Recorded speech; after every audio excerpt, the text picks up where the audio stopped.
Acropolis, the ancient citadel that dominates the skyline here, sits on a big rocky outcrop overlooking the city. It is the top tourist attraction when in Athens. Back to work shortly, though, the president giving a speech expected to focus on democracy and globalization. Also, Greece's comeback efforts from the financial crisis here and the European migrant crisis, which has affected Greece in a big way. This the final day of the president's visit here. It's on to Germany after this for talks with European leaders. Dave? Simon, it's still a mystery why a van ambushed a Southwest Airlines worker at Oklahoma City's airport, murdering him, then later killing himself. The victim was an employee of Southwest Airlines and was actually here working. Oklahoma City Police Captain Paco Valderrama. Fox News Radio. Fair and balanced. Skies are cloudy. We have 43 degrees. 5:02 is our time on AM 560. The Answer. Good morning. I'm Mike Scott. A man charged with murdering a 2-year-old Rockford boy whose dismembered remains were found in a Chicago lagoon in 2015. Police said yesterday that Kamel Harris was caring for Kirian Knox last summer when he snapped and killed the lactose-intolerant boy after he was fed milk and cried. Chicago Police Commander Kevin Duffin. The baby apparently ingested some milk, and the baby was lactose intolerant and kept crying all afternoon, and he kind of just snapped and couldn't deal with it anymore. Several of the toddler's body parts were discovered last September in the Garfield Park Lagoon. The Illinois Labor Relations Board has declared contract negotiations between Republican Governor Bruce Rauner's administration and the state's largest public employees union at an impasse. Yesterday's decision allows Rauner to impose his terms on the 38,000-member state council of the American Federation of State, County, and Municipal Employees. That gives the union the opportunity to accept terms or vote to go on strike. AFSCME officials say they plan to appeal. Expect a vote on a budget by the Chicago City Council today for the city of Chicago. The mayor's budget going for a full vote later today. Trial is postponed for the widow of disgraced Fox Lake officer Joe Glenowitz. Melody Glenowitz is accused of helping her late husband steal thousands of dollars from a police youth program. Yesterday, prosecutors requested more time to reply to the motion to dismiss charges, so a trial date has been rescheduled for February 6. An Indiana truck driver is pleading guilty to reckless homicide charges following a crash over 2 years ago in the southwest suburbs that killed 5. Francisco Curaz entered that plea yesterday in Will County Court. A newly unsealed indictment says ex-Chicago Alderman Fast Eddie Verdoliak, nicknamed Fast Eddie for his adeptness at the backroom deal, was offered millions in legal fees from a tobacco settlement, even though he did no legal work. The filing in Chicago federal court charges Verdoliak with violating federal tax law. Verdoliak, you may recall, spent 10 months in prison in 2011 in a real estate kickback scheme. And even Pope Francis is now celebrating the Cubs World Series championship. Chicago Archbishop Blaise Cupich posted a picture yesterday of the pontiff examining a Cubs hat and a signed baseball. Cupich presented the keepsakes to the Pope during a visit to the Vatican. Chicago sports, NHL, Winnipeg beat the Blackhawks 4-0. Not a great start to the Circus Tour. However, the Bulls have figured it out on the road, beating the Trailblazers in Portland. 113-88. Jimmy Butler, 27 in the win. College hoops last night. Illinois dismantled McHenry, 112-65. Ohio State back among the top 4 in the college football playoff rankings released yesterday. And Dave Roberts is your National League Manager of the Year in baseball.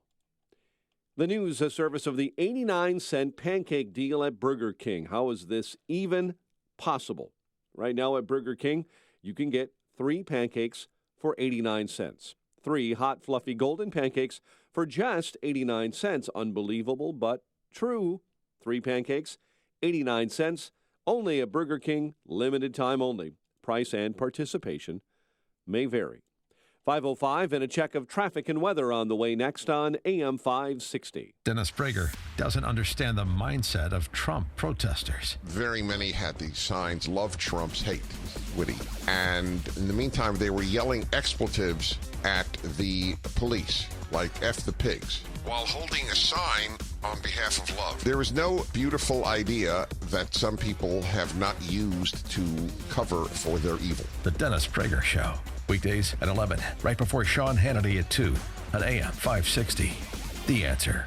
No matter what type of business you're in, having a strong business banking partnership can help your bottom line. I'm Jeff Boundy, president of Cornerstone National Bank and Trust Company.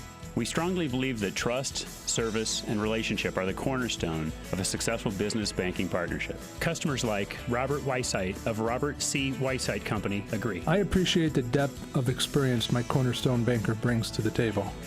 Last June, we located a building we wanted to buy for expansion. My Cornerstone banker walked me through everything I could expect to face in advance, from the letter of intent all the way through the day of closing. It went very smooth and predictably and with low stress. He had been through this type of transaction many times, and his years of experience helped me make my purchasing experience predictable, efficient, and successful. Thanks, Bob. Please visit cornerstonenb.com, or I invite you to give me a call at 847-654-3000 to explore a business banking partnership. Equal Opportunity Lender, member FDIC. Are you a business owner or manager who wants your facility to be more locked down? Do you occasionally need to limit access to your building from certain employees at certain times? Turn to Access Master, a proud supporter of AM 560 and Feed the Children. Access Master makes managing access to your facility easy. Whether you need to control access at a single entrance or to all your doors, Access Master will work with you to develop a plan customized for your business security needs. Everyone in your organization can have their own unique access profile to allow them access at certain times of days at various entrances. You can even monitor when employees are on site and receive an email or text notification in real time if employees need to enter your facility after hours. Business owners and managers, make an appointment to review options for controlling access to your facility. Contact Access Master today to help control access to your facilities. Call 800-321-2850. That's 800-321-2850. Please mention this ad. Hey, it's Craig and Leslie from In the Know. The people have spoken. You've made your choice, voters. Today is a new day. Now make the choice to get your financial future in order. Craig, I think it's clear that America is looking for guidance and direction. You are right. Some things you just can't control, but you can control who you choose to help you reach the goal of being financially secure. We invite you to choose Wealth Management Group to help you achieve that goal. When making any big decisions concerning your financial future, choose us, Wealth Management Group, and listen to In the Know Sunday mornings at 10 right here on AM 560. Illinois deserves an honest analysis of the problems facing our state. Avoid the spin from the mainstream media and Springfield insiders by tuning in to Illinois Rising every Sunday at 3 p.m. AM 560's Dan Proft and the Illinois Policy Institute tackle the policy and political issues that matter most and discuss possible solutions. So if you're sick of the status quo, then be sure to listen to Illinois Rising this Sunday at 3 p.m. on AM 560. The Answer. 509. Check of the roads comes from Jim Talamonte in our AM 560 Traffic Center. Good morning, Jim. Good morning, Mike. Still got a little bit of congestion at the south end of the Ryan. There is road construction on the outbound Bishop 4, Ryan to King Drive, scheduled till 6 this morning. It's down to one lane there. Inbound I-57, a little heavy starting at Halstead. There's a 1 or 2 minute delay. Elsewhere, the expressways and tollways look good. In Des Plaines, starting today, Rand Road will close between Gulf and River Road for rail crossing work that's scheduled until Friday. Traffic is a service of the Chicago Office of Emergency Management and Communications. We all play a role in keeping Chicago safe. If you see something, say something. Report suspicious activity by calling 911 or 855-777-8274. This message brought to you by Chicago and Cook County Emergency Management, paid for by FEMA grant funding. Traffic answers when you need them most. I'm Jim Talamonte on AM 560, The Answer. Chicago's Morning Answer starts next. Your official Chicagoland weather forecast from the AirComfort.com Weather Center. Here's our meteorologist, Kevin Snyder. Patchy morning fog, otherwise a mostly sunny day, high 60, then patchy clouds at night, low 46. Breezy with sunshine tomorrow, high 70, then patchy clouds tomorrow night with wind gusts up to 30 miles per hour, low of 56. I'm Kevin Snyder on AM 560, The Answer. 40 at O'Hare. We have 46 along Chicago's lakefront, 32 this morning in Aurora. Your next news update is at 5:30. Chicago's Morning Answer with Dan and Amy starts now on AM 560, The Answer. This hourly segment is brought to you by Real Estate Revealed with Randy Barcella. Heard each and every Sunday at 8 a.m. on AM 560, The Answer. Good morning. Welcome to your Wednesday morning briefing. Here's what you need to know to start your day. We are going to have to guard against a rise in a crude sort of nationalism that is built around an us and a them. If Trump is serious about seeking unity, the first thing he should do is rescind his appointment with Steve Bannon. Rescind him. Don't do it.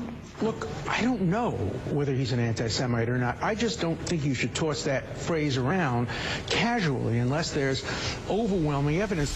This is Chicago's Morning Answer with Dan Proft and Amy Jacobson on AM 560. The Answer.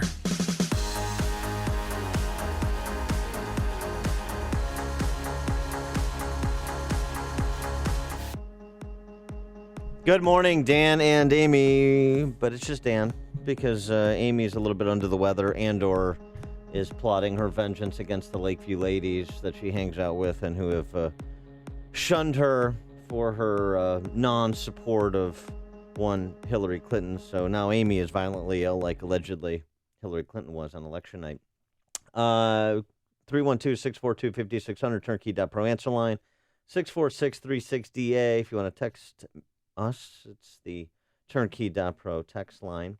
I did, just a quick aside, for those who have not gotten to see it yet, I went to see Hacksaw Ridge last night, you know, the new Mel Gibson war movie that Rex Reed has called the best war movie in 20 years. And I think Rex Reed may be right. It was 98, I think, was Saving Private Ryan. Now, Black Hawk Down was 2001. But certainly since Black Hawk Down, probably since Saving Private Ryan, it's going to go down as one of the great war movies. It was really, really good. Here's the one caveat, the one warning is, you know, the battle scenes in Hacksaw Ridge, which is Okinawa. It takes place in World War II, of course. That's the true story of Desmond Doss. They're graphic war scenes like Omaha Beach and Saving Private Ryan. So in terms of, you know, making a decision about whether or not to take your children, but otherwise, really excellent movie. It's a story I wasn't that familiar with. I'm glad Tom Hanks. I'm glad Mel Gibson dug it up and put it on screen, and he did a tremendous job. It'll be interesting to see how Hollywood is able to figure their way around giving Mel Gibson the Academy Award for Best Director, or certainly, you know, the Academy Award for Best Film. Other interesting point there, Vince Vaughn, who plays the drill sergeant of sorts, also very good. Vince Vaughn expanding his repertoire. So highly recommend Hacksaw Ridge, which I saw last night. You know, I think it'll go down in, you think Saving Private Ryan, you think great war movies, and take your calls and texts about great war movies. You think, at least I think, 12 O'Clock High. You think, of course, Full Metal Jacket. You think Platoon. You know, just even in the last 30 or 40 years. Anyway, just wanted to make that movie recommendation. Desmond Doss, incredible figure. And at the end, wait till the film is over, because at the end, there's actual footage from Desmond Doss being interviewed about his service in World War II, awarded the Medal of Honor. Probably know the story from all the buzz around the movie. Was a medic, refused to carry a rifle into battle. Was a conscientious participator, as he termed himself. Didn't object to participating in the war, serving his country. Didn't want to carry a weapon. It's fascinating, and had all the humility that comes from knowing your place in this world vis-a-vis God. So really, really good. And now on the flip side of that, someone who thinks they are God, who was in Greece yesterday. He's the outgoing president of the United States. He is President Barack Obama. And after the perfunctory niceties about what we owe Greece, not recently, it's more like Greece owes us recently, but what we owe Greece in terms of the foundations of representative democracy, those pleasantries were exchanged. And then, of course, President Obama was asked by the International Press Corps about the election results, which he is only too willing to offer his view upon. And here's what he said about what happened a week from yesterday.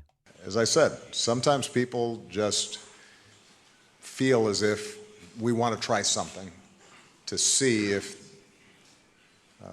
we can shake things up. And that, I suspect, was a significant phenomenon. We'll play a couple more of his clips.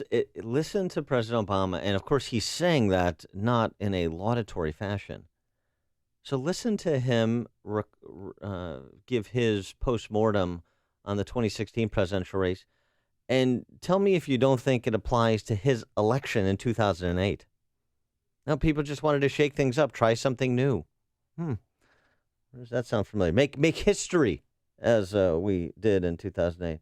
But then, of course, he had a warning because Dad always has sage advice to tell his children.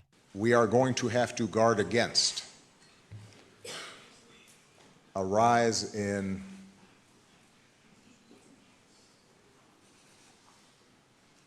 a crude sort of nationalism or ethnic identity or tribalism that is built around an us and a them. So President Obama discarding the notion of us versus them. This is the President Obama on the stump who gives you the no red America and the no blue America. Then there's the President Obama who actually governs, whether in the United States Senate or in the Illinois State Senate or President of the United States. And you tell me if his entire political career has not been tribalism and pitting one group against the other and us versus them. You know the them. You, the deplorables, clinging to your guns and religion, who won't fold in on Obamacare. But did that stop us from running Obamacare through them in President Obama's first 2 years? Of course not. Of course not. So this is the classic, one of the classic techniques, rhetorical techniques President Obama employs. He's got a couple. One is the straw man. That's the sophistry, the sophist in chief. The other is the dissociative Barack Obama, standing outside his own presidency like he hasn't been president and commenting on our politics, the negative aspects for which he deserves no blame. It's really fascinating to watch. And he just rinses and repeats this, one of those two techniques over and over again for the last 8 years, really for the last 20 years in public life. Now, you're probably wondering, well, did he comment on any responsibility he may bear, any failings he may have for the fact that race relations, for example, are as bad as they've been since Jim Crow in this country over the last 8 years, the one who was going to heal the world and the water shall recede and all of that. No, President Obama does a little bit of reflection and I think, offers a fair review of his tenure. I think raising wages, investing in infrastructure, making sure that people have access to good educations that equip them for the jobs of the future. Those are all agenda items that would help alleviate some of those economic pressures and dislocations that people are experiencing. The problem was I couldn't convince a Republican Congress to pass a lot of them. Us versus them. Now, having said that, people seem to think I did a pretty good job. He does it. People do. These people. Us versus them. And even though the Republicans stood in the way of some of what I wanted to do, not nearly enough, but some, everything's still good. And I did a great job. That's President Obama. Now, people do sort of think he did a good job. I mean, if you look at his approval ratings, they're north of 50%. There's no question about that. I've seen about a 10-point spread between approval of his job as president versus disapproval. And I'd be fascinated to talk to the people who approve of his job. Here's what I suspect it is, because how do you approve of the president's job, you may wonder, when you also have 70% of the country that thinks America's in decline? You have the overwhelming majority think America's on the wrong track. Well, he's been president for 8 years, so how does he not suffer some culpability for that? Well, I think people personally like him. They buy into this glib, kind of celebrity air that he has about him. So, he's nice personally because he speaks at room temperature and he has proper syntax. So he's smart and, he smiles and Michelle's nice and the two girls. So I like him. I just disagree with most of what he's done and wants to do. And so sometimes, I don't know, people don't connect those dots. That's about the only explanation I could offer to reconcile those numbers. Take a couple calls. Candace in DuPage, you're on Chicago's Morning Answer. Good morning. That's just a brilliant commentary, and I think you should put that on Twitter. I feel like I'm a lot more comfortable with nationalism than globalism, although it's not perfect. But I think globalism is very frightening. And my second point is that I was going to make a comment about the movie, but let's talk about this Greece thing. All these protesters in Greece, because he's going over there, I think those are George Soros people, too, so that Obama can have the narrative that see what happens when you put in somebody like Trump. Now the world hates us, and that's what I think it is. Well, I mean, I am perhaps, although those Greeks, they retired at 52, so they've got a lot of time on their hands to engage in agitation and whatnot. But why are you afraid of globalism? What scares you about it? Because I see what has happened. I've studied what's going on in the EU, and just like I said yesterday, that if you have no borders, you have no rights as a citizen, and you lose all that. And that's what's happened in the EU. Yeah. I mean, the women, the kids are getting raped. The mothers, the daughters are getting raped, and they literally do nothing about it and try to cover it up and try to cover up every scandal because they're just a bunch of, unelected bureaucrat hacks, and they don't care. I mean, it's unbelievable what's going on over there. The entire country's being, each country's being destroyed, and every other day you see these people who they vilify and try to do what Obama's done, which is, say, they're nationalists, they're, Nazis. No, they're not. The people who see their culture withering away, and they're angry as hell. Yeah, thanks for the call, Candace. I mean, there's the idea that tribalism, that's a left word for national identity or national culture. That's exactly right. The other thing with the EU, remember, it was the bureaucratic overreach of the EU to be a world government body rather than essentially just a economic union. And that was kind of how it was initially sold. And then, of course, the nature of creeping government to grow and extend beyond its original charter is what occurred and what was ultimately rejected 17 years after the fact by Britain. Take more of your calls, 312-642-5600, turnkey.pro answer line, 64636 if you want to text us to the turnkey.pro text line. Back after this. Listen to Dan and Amy on your smartphone. Download the AM 560 mobile app today at 560theanswer.com/mobile. Weather today, patchy fog this morning, otherwise mostly sunny. High 60 tonight, low of 46. And tomorrow we're going to get near the record of 74 set in 1975, high of 70. I'll be on the golf course. Where will you be, Jim Telemonte, who joins us now with traffic? Well, good question. I'll probably be here, but otherwise, right now, it's a great day to do some things. And on the roadways, it's pretty quiet. It's fairly routine, actually. No overturned trailers, wrong-way drivers, just some usual slowdowns on the inbound Ryan, I-57 at the Bishop Ford, but no more than a 5-minute delay anywhere right now. Starting today in Des Plaines, there will be a closure of Rand Road between Gulf Road and River Road. That's for rail crossing work scheduled till Friday. It's Friday, so if you're going to be golfing in that area, you might need to take an alternate way. I'm Jim Talamonte in the AM 560 Traffic Center.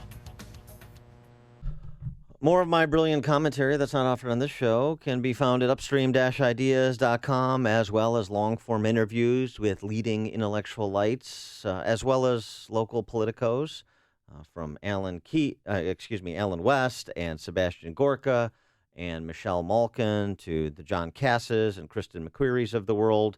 Man on the street, hear firsthand how Chicagoans think about a range of issues, which is frightening and illuminating at the same time.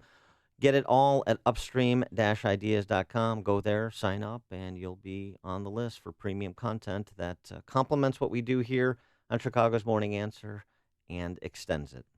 Holiday parties come in all shapes and sizes. Elegant plated dinners, festive cocktail hours, casual buffets, themed events, and more. Tasty Catering is already decked out with the holiday spirit, featuring a brand new holiday catering menu and a team of event planners who are eager to help you experience a successful party of any kind. So much more than amazing holiday catering, Tasty Catering has been helping companies plan their entire holiday parties from start to finish for decades. Tasty Catering is a Chicago holiday tradition. Your event can be exactly what you envisioned. All you need to do is visit tastycatering.com or call Tasty Catering at 847-593-2000 and tell them your event date. A planner will ask you about your holiday party goals and then help you reach them as simply and stress-free as possible. tastycatering.com. Start your holiday planning with a company that Chicago trusts. Tasty Catering, 847-593-2000. Tasty Catering is a Chicago holiday tradition. 847-593-2000. AM 560. The Answer. Ain't no sunshine when she's gone. Yes. It's a dark day here with Amy on the shelf suffering from Lakeview-itis. But she'll be nursed back to health. Our producer, Keith Conrad, is dispatching some chicken noodle soup, so we'll get her back into the fold. Talking about President Obama's comments in Greece. And taking your calls. Also, because I saw Hacksaw Ridge last night having I've started a hot debate about best war movies. Got a text from 708. Don't forget Dirty Dozen. I didn't forget it. Another good war movie. Now, you also have to, just in terms of categorizing war movies, I want you to think about this. Because there's war movies like, I guess in a modern context, the Full Metal Jackets and the Saving Private Ryans and the Black Hawk Downs. And then there's war movies like, it's like Last Samurai. I mean, do you think that about it? Like Gone with the Wind? Is that a war movie? No, it's not. Is Dr. Zhivago a war movie? Because war is the context to it. So, there's genres within the genre. Mike Scott is what I'm saying. This is very complicated. Apocalypse Now, where does that fit? No, Apocalypse Now. That's a top 20. That may be less about war. And what's the other Charlie Sheen film that was? Platoon. Platoon, yeah. Yeah, that's a top 20. Yeah, I think so. We're going to run out of 20 quickly. I'm going to put everything in the top 20. There's so many good Gettysburg movies. was a great war movie, I think. I think maybe that belongs in the top 10, perhaps. And then you have to include foreign films too. You have to loop in Kurosawa, Run. Okay. The Rashomon Effect. And we haven't seen yet the upcoming war movie on Dunkirk, which looks to be spectacular, coming out in the spring of next year. It was a good war movie recently, very underrated. Fury, Brad Pitt, the tank movie. Yeah. That was good. Yeah. Yeah.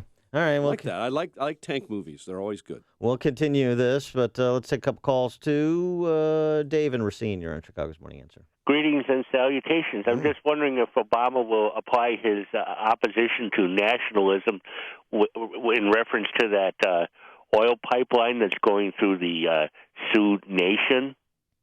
Oh, I see what. Yes, I see what you're saying. Thanks for the call, Dave. Well, so if Obama does it, it is not the crude sort of nationalism that he's talking about, and if he opposes it, then it is. That's how it works. He's the standard. Ed in Oak Brook. Yeah, Dan, you opened up the show about war movies, and you were just talking about them. A good one that you guys probably don't even know about, I haven't seen, is called Gung Ho. But anyway, I couldn't even, during this last administration, I'll be honest, I just lost interest in American war movies or even the early Founding Fathers movies and so forth, and even the books, because this administration just turned everything upside down. There was no pride left in this country, and that was proven with Benghazi. They didn't even try to save those guys. Even if they did a flyover and they would have been late, at least it would have been a message to the world, we're going for our guys. I think under Trump, that's going to change, and I hope it does change. And I hope the rules of engagement change where our guys can shoot without asking for permission. A lot of people don't even know that, and they just can't believe it when you tell them that. So, and I also know what Amy's going through because I'm getting the same thing at work. In fact, I'm not even thinking about I hope they lay me off. I'm thinking about it because, it's so... Okay. I mean, it was like I'm the guy that just funded and did everything to get Trump elected, and they're coming up to me and saying, what are you going to tell your grandchildren? The guy didn't even take office yet, and I'm hearing this. Well, Ed, have a nice day. Thanks for the call, Ed. And Ed, be Trump-esque in your defiance of that kind of pushing around. Don't let anybody push you around. And by the way, since you haven't been paying attention, you may want to go check out American Sniper. You may want to go check out Lone Survivor since you've eschewed war movies for the last 8 years, Ed. You got some catching up to do. The stories you need to know to start your day. This is Chicago's Morning Answer on AM 560. The Answer. Signature Bank is Chicago's fastest growing independently owned business bank. It's a bank where relationships still matter. Signature Bank knows your name and your story. I'm Dan Proft, and I know this because Signature Bank is my business bank. I'm Chris Veldman of ServiceMaster DSI, the largest ServiceMaster franchise in the United States and a customer of Signature Bank. In our business, we respond to disaster, and we never know when disaster will strike, whether it's flooding in Louisiana or a house fire in Chicago. Not all banks understand that need for flexibility, but Signature Bank does. That's why we consider them so much more than a bank. They have been our business partner since 2006, when their three co-founders, Mick, Kevin, and Brian, started the bank. Signature Bank is a key part of our growth strategy at ServiceMaster DSI. Signature Bank is looking for their next success story. Learn more about turning your business vision into reality. Visit signature-bank.com. Signature Bank, helping local businesses succeed. Member FDIC, Equal Housing Lender. AM 560. The Answer.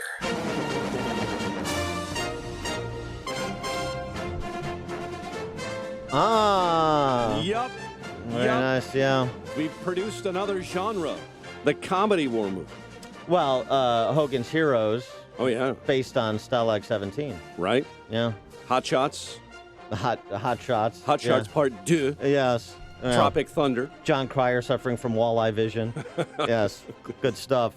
All right. Coming up, who is this Steve Bannon character and why is he drawing so much scorn from the left at 5:38? But first, let's check the news with Mike Scott. Dan, 44 degrees and some names being crossed off the short list as we approach the holiday season. Good morning, everyone. It's 5:33, and those names are on list for President-elect Donald Trump's cabinet. Fox's Garrett Tenney reports that things are a-changin' at Trump Tower. Know at least one other person who's no longer interested in a cabinet role. Dr. Ben Carson announced yesterday he was withdrawing himself from consideration, writing in part on Facebook, "My decision not to seek a cabinet position in the Trump administration has nothing to do with the complexity with the job as is being reported by some news outlets. I believe it is vitally important for the Trump administration to have many outspoken friends and advisors who are outside of the Washington bubble." As the transition team moves forward, though, some Democrats are already criticizing Mr. Trump's selection of Steve Bannon as his chief strategist. Mr. Trump making waves last night as he broke protocol by going to dinner without informing the press detail. Protesters angry over the president's visit to Athens have been taking to the streets of that Greek capital. Authorities say as many as 150 were involved in a violent battle with police. New Zealand military leaders say they're almost complete with the evacuation of more than 1,000 tourists and residents from a small coastal town just 2 days after a powerful earthquake cut off train and vehicle access.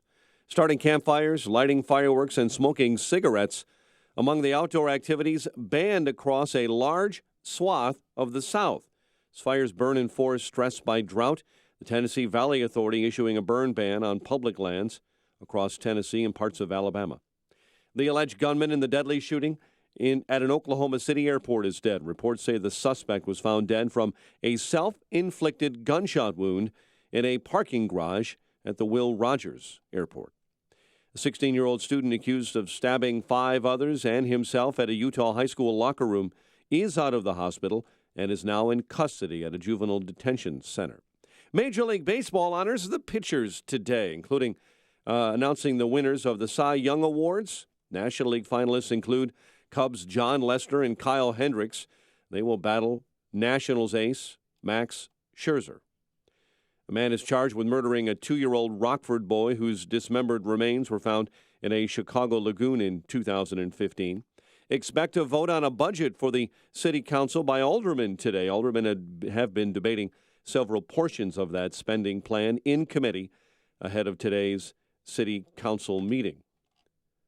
A newly unsealed indictment says an ex-Chicago alderman, Fast Eddie Verdoliak, nicknamed for his adeptness at backroom dealing, was offered millions in legal fees from a tobacco settlement, even though he did no legal work.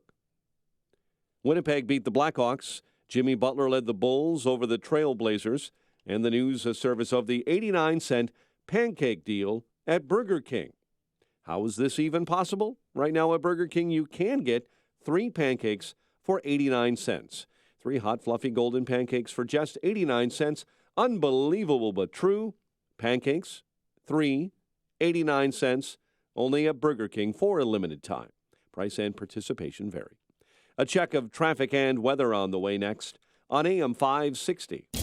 The Sean Hannity Show. How deep, how profound what you have done is now going to impact this country, I would argue, in such a positive way compared to what it would have been. Just the Supreme Court of the United States alone will transform this country in such a powerful, positive way. Sean Hannity. Afternoons at 2, right before Joe Walsh at 5 on AM 560. The Answer. Get ShopVac's most powerful, feature-packed 14-gallon wet dry vac now at an amazing low price of only $149. For a limited time only, available only at Lowe's. A couple years ago, I had a severe accident which disabled my right hand and caused chronic pain and complete suffering. It took many years before really we figured out exactly what it was or how to treat it. My whole goal was I did not want to be on high levels of pain medicine. After some time, I went to see Dr. Kenneth Candido to try to figure out the source of the pain and a solution and how to solve it. He listens. I'm going to cry because it's so real. I've been through so much, and he wants to help his patients, and He's there for me whenever I need him. This is Ken Candido of Chicago Anesthesia Pain Specialists. I have a simple message for you. If you or someone you love or someone you know has chronic pain, contact us. Treating chronic pain issues is what we do. We can make it better. Get an appointment and let's talk. MyPainChicago.com, MyPainChicago.com. All the info is available at MyPainChicago.com. Let's make you pain-free. At 5:38, let's get an update on the roads this morning. Here's the always in studio AM 560's Jim Talamonte. We're here, Mike, and right now things look pretty routine. Inbound Eisenhower, a little tight, First Avenue to Des Plaines Avenue. It's just a 1 or 2 minute delay. Edens and the Kennedy are fine. Inbound Stevenson, 38 minutes, 355 to Lakeshore Drive. Outbound fine at 34. Ryan, 19 minutes, 95th to downtown. I-57, Bishop Ford, both 24 minutes. I-80 to the Verge. The tollways are fine. Traffic also is a service of the 89-cent pancake deal at Burger King. How is this even possible? Right now at Burger King, you can get 3 pancakes for 89 cents. 3 hot, fluffy golden pancakes for just 89 cents. Unbelievable but true. 3 pancakes, 89 cents only at Burger King. Limited time only. Price and participation vary. Traffic answers when you need them most. I'm Jim Talamonte. AM 560, The Answer. Chicago's Morning Answer continues next. Your official Chicagoland weather forecast from the aircomfort.com Weather Center, providing the right climate for business since 1935. Patchy fog this morning, otherwise mostly sunny and a high near 60. Patchy clouds, 46 overnight. Currently, we have 39 degrees at O'Hare. It's 45 along Chicago's lakefront. Your next news update is at 6. Chicago's Morning Answer with Dan and Amy continues next on AM 560, The Answer. This hourly segment is brought to you by Get Down to Business with Shalom Klein, powered by Tandem HR and sponsored by Everett College Funding. Heard Sunday evenings at 6. AM 560, The Answer. Good morning, Dan and Amy, but Amy is off today. She's feeling a little under the weather, so send your well wishes. She'll be back shortly, I'm sure. In the interim, the left has finally found a banker at Goldman Sachs they don't like. Well, former banker. That's Steve Bannon. We'll talk about him in just a minute, but I did spark this debate about war movies because I saw Hacksaw Ridge. And so people are chiming in with their war movie recommendations. Have kind of a, block a weekend. Now that the election's over, block a weekend and just binge watch war movies. There's so many good ones. Let's add. I just add a couple. I was just thinking. Oh, somebody a text from 708 Bridge over River Kwai. Ooh, that's very good. Yeah. There was another one I was just thinking of. Now it slipped my. Well, another Mel Gibson. Well, there's two. I mean, yeah. The Patriot. Patriot. That's good. But also, Oh, not the Thin Red Line. What's We Were Soldiers. Oh, yeah.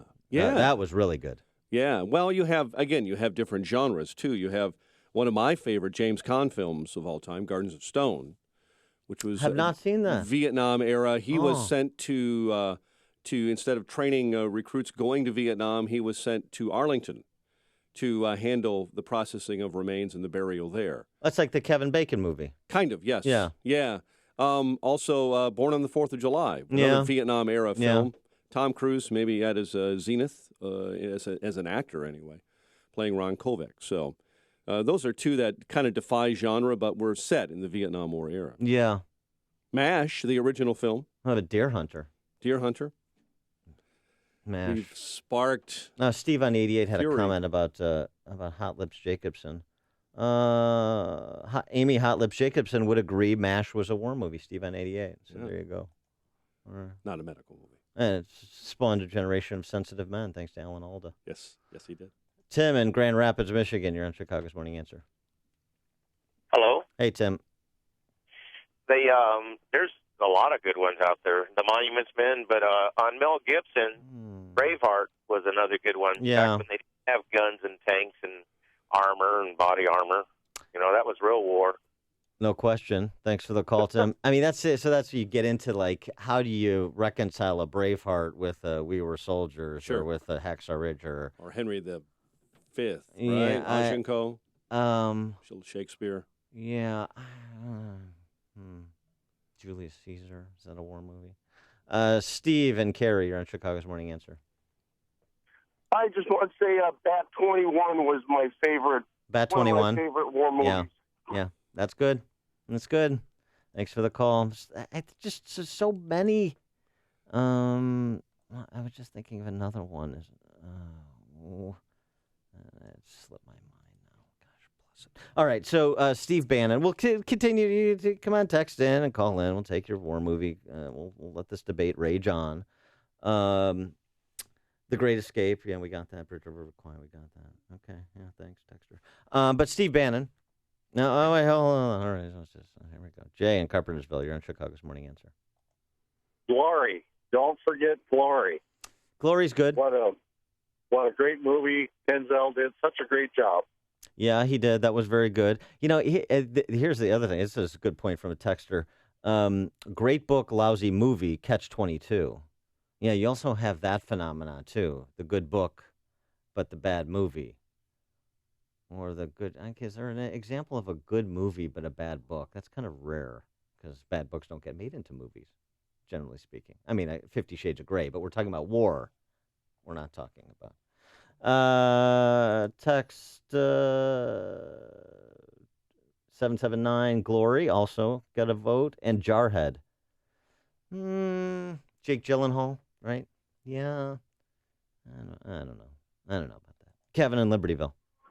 Are you freaking kidding me? You're talking war movies, and you haven't given one mention of the best war movie ever created. Which is what? George C. Scott and Patton. Yeah. Yeah. I mean, hello, it's 5:44, and you're talking war movies, and it's just now getting a mention. Okay. There's so many. An apology now. Thanks for the call, Kevin. I apologize to you and George C. Scott's family. Well, I think also... And General Patton's family. Yeah, that's right. Unbroken needs to be put in that war genre as well, too. Unbroken, that's a good example of a good book and a bad movie. Maybe. That movie was... Yeah. No, that movie did not do Zamperini justice. Did not. No, that was not. Did not. That was not good. Vince in Waukegan. Yeah, I like Heartbreak Ridge, Clint Eastwood. Yeah. I don't think that's a top 20. I don't think that's... No, I wouldn't say it is, but it's I always liked it. Yeah, it's entertaining. Thanks for the call, Vince. And, let's go back, too, a little bit. Let's go back to the golden era. I mentioned Gregory Peck in 12 O'Clock High. Yeah. Let's not think that all the movies were made just in the last 30 years. Come on. Let's go. Up your game. Mike in Union, you're on Chicago's Morning Answer. Hey guys, what's going on? How about Platoon? Was a pretty decent movie, Dan. Yeah, we did mention Platoon. Another vote for Platoon. All right, Mike Scott, you're keeping the tally over there, right? I'm trying. Thanks for the call, I'm Mike. trying. I can't really keep up with all of them. I think folks are really going a little off the deep end when they call Starship Troopers a war movie. But come on, hold back, texters and Twitter guys. Yeah. Starship Troopers was. Bad movie, bad concept. I think also sometimes we're in this century in which we live, where people have a difficult time distinguishing fiction from nonfiction. That might be true. Yeah, Star Trek, not actual. Not actual. No, we're not. The wars in space, not actually really happening. And somebody said, look up John Wayne war movies. I'm going to have to dig into the numbers of war movies. I see him as a Western movie guy, not a war movie guy, but maybe there are some. There is one, but now I'm blanking on it. There's one, I just had it. Jim in Arlington Heights, on Chicago's Morning Answer. Good morning. Black Hawk Down, I thought, was a great war movie. Yep. That all right. That gets another vote. Thanks for the call, Jim. Randy and Sandwich. You know that bit that you always see, like, from the internet where they show Hitler sitting at a table and he, like, totally freaks out? Yes. That movie's called Downfall, and I actually took the time to, like, figure out what it was, and I watched it. It's all in subtitles, but it's a very, very good German movie. And while I was on hold here, I was sitting here thinking to myself, remember the movie, I think it's called Memphis Belle, where they're in a plane? There's like 7. Yes. Mm-hmm. That's a good movie, too, where they show those guys go across and drop the bombs on whatever they were doing in that movie. I can't remember exactly where they dropped the bombs at. Thanks for the call, Randy. Yes, I like now we're starting to get some deep digs. I have not seen Downfall. I know I think it's well regarded, but I have not seen it actually. 2 World War II movies come in. Bridge Too Far. That was the Operation Market Garden film. And a John Wayne film, Longest Day. Longest Day. With Richard Burton. Exactly. Yeah. That's what text from Steve on 88. Does Dabney Coleman's War Games qualify? No, it does not, Steve. Do you want to play a game? Jeff in Mundelein. I got a couple of World War II. In Harm's Way, From Here to Eternity, St. to Bismarck. And it was a movie about a German cruiser that docked in Argentina. And it was called the Graf Spee. Oh, I haven't seen that. The Graf Spee, out into the Atlantic. I can't remember the name of the movie. Oh, I'm gonna have to. All right, I'm gonna have to make a notation here. I got some movies to watch this weekend. All right, thanks for the call. That's good. That's good. I like that. Good stuff. Good recommendations. Steve on the South Side. Dan, love the show. Call up Bruce Wolf. Tell Amy to take the rest of the week off. My favorite movie, if it qualifies. How about Stripes? Yeah, I guess if Hot Shots qualifies, Stripes does. Thanks for the call, Steve. Jordan in Forest Park. Hey, Dan, I don't think you have mentioned one of the better World War II movies ever made, Tora, Tora, Tora. Yeah, that's a good one. A phenomenal war movie and factually based. Yeah, that's a good one. Very good. Thanks for the call, Jordan. Neil in Northbrook. Sahara with Humphrey Bogart. That's good. Man, there's somebody. We have to establish a Chicago's Morning Answer. Thanks for the call, Neil. And Sahara is very good. We have to establish a Chicago Morning's Answer ranking of war movies here. I mean, I know we got Medved on the station, but we can go toe to toe collectively with Michael Medved, and we could put our top 50 war movies up against his top 50 war movies, and then fight it out on the streets. Dennis in Tinley Park. I got The Horse Soldiers with William Holden, John Wayne. Great movie. Okay. That's on my list now, too. I have not seen that. Thanks for the call and the recommendation. Dennis, appreciate that. Ken in Joliet. Hey, Ken. Dan? Yeah. Yeah. Hey, I got an old one.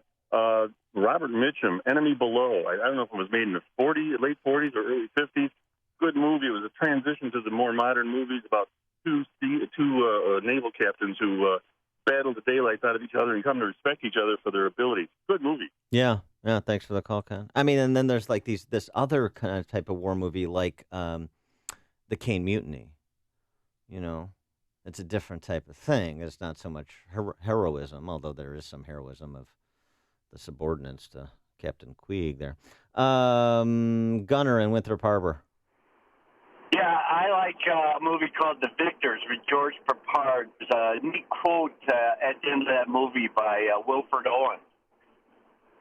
All right. Thanks for the call, Gunner. Victors. I've not seen that. Man, that's like 4 I haven't seen. I can't believe that. Man, I got a lot of work to do. Steve on the south side. Hey, good morning. Guns of Navarone. Yeah, that's a great movie. That was a good one. Great movie. Thanks for the call, Steve. Yeah, that's a must mention. Al and Elgin. John Wayne and Sands of Iwo Jima. Yeah, another good one. And, that reminds me, too, Letters from Iwo Jima and Flags of Our Fathers. Those are two different kind of war movies. Also, speaking in that genre, like, what's the Tommy Lee Jones, Valley of Elah? Is it Death in the Valley of Elah? What was that Tommy Lee Jones movie? Joe in the South Side, you're in Chicago's Morning Answer. Hey, I don't know. This is a borderline war movie, but it's relevant to the last 8 years. The Manchurian Candidate. Yeah. The original, not the Denzel Washington one. Either one. Yeah, thanks for the call, Joe. In the Valley of Elah. I just looked up. In the Valley of Elah. That was good. Bob in Buffalo Grove. Yeah, another submarine movie, Run Silent, Run Deep, with Clark Gable and Burt Lancaster. I have not seen that. Oh, man. Oh, yeah, that's a bookend to Enemy Below. Yeah, Those okay. are 2 submarine movies from the 1950s. Great movie. Love submarine movies. Thanks for so of course, The Hunt for Red October then is called to mind. Okay, thanks for the call and the recommendations. Gary and Homer Glen. Good morning. Steve McQueen in The Sand Pebbles. That's good. McQueen is. Oh, how about? Well, that's not a war movie. Yeah, thanks for. But if you didn't like that one, it always goes with Mars Attacks. Oh. Yes, Mars Attacks. Great war movie. Yes. And of course, Steve McQueen, The Great Escape. If we haven't said that before, which I think we have. Greg in Frankfurt. Hey, Greg. Morning. Hey. I'm going to go with Gary Cooper, World War I, and Sergeant York. Okay, that's good. Thanks for the call. I always think Gary Cooper. Of course, you think High Noon. I forget about Sergeant York. Some tweets as well. Where Eagles Dare from Punk. Behind Enemy Lines. Yeah, that was okay. Okay. Deborah and Palatine. Hey, Deborah. Hi. There's a movie from the 40s called The Mortal Storm. It's with Robert Young and James Stewart and a very young Robert Stack. And it's about how Nazi Germany splits families up. It's outstanding. All right, The Mortal Storm. All right, another one I have not seen. I have to put that on the list. Tweet from David Lucas, Midway, Battle Midway. Yeah, that's very good. The Longest Day we mentioned. A tweet from Paul Keslink. Patrick in Schaumburg. I got 2 for you. Lawrence of Arabia with Peter O'Toole. Yeah, sure. And No Time for Sergeants with Andy Griffith. I've not seen No Time with Sergeants. No Time for Sergeants. No Time for. I haven't even heard of that. Andy Griffith, really. All right. I like this. I like the deep digs. I like the arcane pulls. Very good. We're gonna have to do more movie time on this show. David and wherever. Hey, David. Love your show, Dan. Saving Private Ryan. Yeah. Yeah. Movie ever. I think, and we mentioned at the outset, thanks for the call. We mentioned at the outset, I think Hacksaw Ridge, certainly the best war movie, although Black Hawk Down could make a case. The best war movie since Saving Private Ryan, I think. And there's been some good ones, Lone Survivor and American Sniper recently.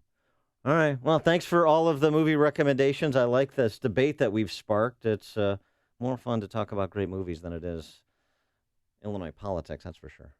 You've made the switch, and it feels so good. You've switched to Chicago's Morning Answer on AM 560. The Answer. Here's microbiologist Dr. Kim O'Neill talking about balance of nature. Scientific research has shown that many cancers and lifestyle diseases can be prevented with a diet rich in fruits and vegetables. This prevention comes from the phytochemicals in the plants. They fight against oxidants that damage the cell's DNA, causing mutations that lead to disease. I don't take any supplementation, but I take Balance of Nature because I know, I've seen it in my lab, and I know that it works. I've seen the immune response increase, I've seen your DNA repair capacity increase, and I've seen DNA protection. And that, to me, as a scientist, rings so true, and it's only natural. Call now to find out how to get your free month's supply of Balance of Nature. Call 800-2468-751. That's 800-2468-751. Or go online to balanceofnature.com. Use promo code Chicago. Getting a lot more submarine recommendations. Of course, U-571, somebody texted in. Also, K-19, The Widowmaker, if you remember the Harrison Ford movie. And what's the old joke the Army tells about the Navy with respect to submarines? 100 men go into the submarine, 50 couples come off. It's an Army joke against the Navy. That's not me saying. Day of Prof, dear gentlemen, it's November. Yes, another month to remind us to take better care of our health. Many of us are going to grow mustaches this month, but hey, why not go to a doctor you can trust, too? I personally recommend going to the licensed medical providers at Low T Center. They're friends of mine you can trust. At Low T Center, they know we hate going to the doctor. That's why they make it quick and easy. And with their on-site lab, you'll get your results back in 20 minutes. They even accept most health insurance and have flexible hours, including hours on Saturdays. And right now, in honor of Movember, Low T Center is offering a testosterone and prostate level test for just $50. It's a great time to get your levels checked, especially if you don't have insurance or if you haven't met your deductible yet. 630-409-4305 is the number. That's 630-409-4305. Give my friends at Low T Center a call and tell them Dan Prof sent you. That number again, 630-409-4305, or visit them online at lowtcenter.com. My name is David Hochberg, Vice President of Lending at Pearl Mortgage. If you're looking to purchase a new home or refinance your existing home, give me a call. Stacy wanted to contact a realtor before purchasing a home in Plainfield. Bad move. Not getting pre-qualified by me before talking with the realtor is like sunbathing at the equator without suntan lotion. I pre-qualified Stacy to purchase a home and introduced her to Ron Wexler, my preferred Plainfield realtor. If you're purchasing a home, call me first. I'll pre-qualify you for free and introduce you to my experienced team of preferred realtors who will help you locate the perfect home. My team of real estate experts will always look out for your financial best interest. If you're buying a home, give me a call now at 312-751-1333 or visit am560david.com. I've helped thousands of AM560 listeners, but I can't help if you don't call 312-751-1333 or visit am560david.com. Pearl Mortgage and Equal Housing Lender, Illinois Residential Mortgage License 4358, RMLA, NMLS 19186. You've always wanted to be your own boss and in complete control of your future. No more glass ceiling, no more being overlooked for that promotion you deserved. There's never been a better time to take that first step. Your first step begins at franchisebuyersguide.info. Put your talent, your skills, your drive, and your determination to work for you and only you. Franchise opportunities include brick and mortar, home-based, product-based, service-based, B2B, and B2C. Unleash the entrepreneur in you. Learn more at franchisebuyersguide.info. That's franchisebuyersguide.info. As 2016 starts to wind down, it's time to take a good hard look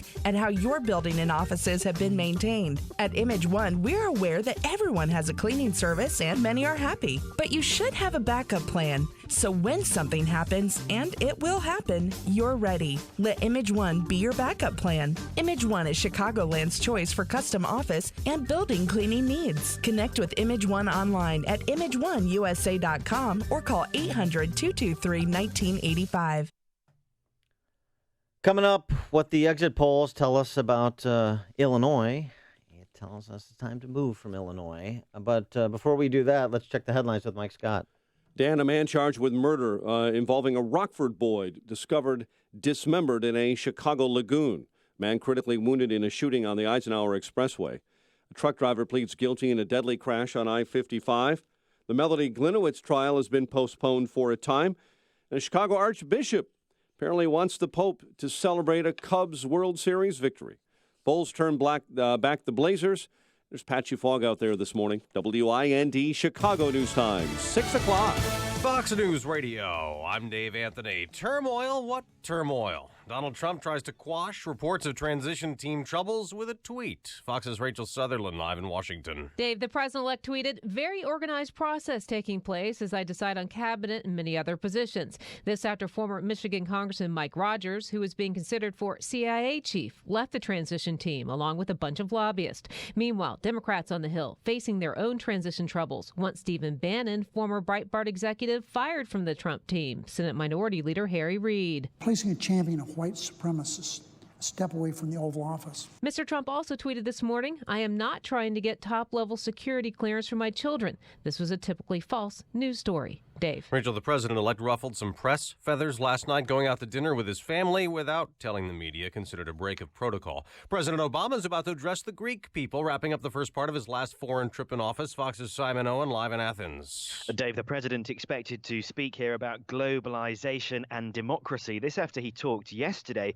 about guarding against a rise in a crude sort of nationalism built around an us and a them. Later today, the president heads to Berlin for meetings with European leaders, many of whom may have questions about the future of transatlantic relations following Donald Trump's victory. The president's first stop this morning, he had a tour of the Athens Acropolis. Dave? Simon, what was the motive is still a question in Oklahoma City, where a man murdered a Southwest Airlines worker at the airport, then killed himself. I don't know. In most homicides, the victim and the suspects do know each other. Oklahoma City Police Captain Paco Balderrama, the victim. Michael Winchester has a son, James, who plays for the NFL's Kansas City Chiefs. Fewer teenage girls are becoming moms. The National Center for Health Statistics reports pregnancies for girls aged 15 to 19 were cut in half in urban areas, down a third in rural countries in the last 8 years. Fox News Radio, fair and balanced.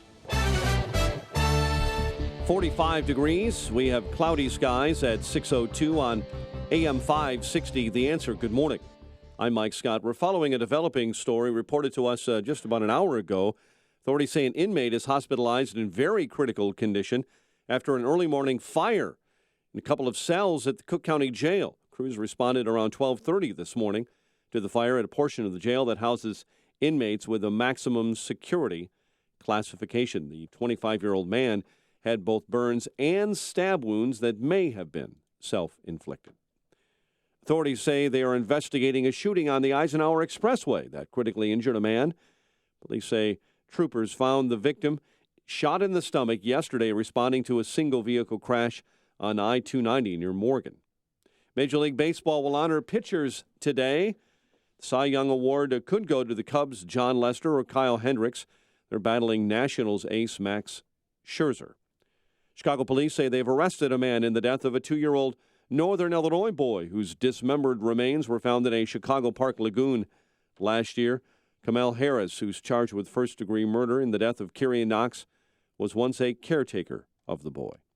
Expect a vote on a budget for the city of Chicago by aldermen today. Aldermen have been debating several portions of the mayor's spending plan in committee ahead of today's council meeting.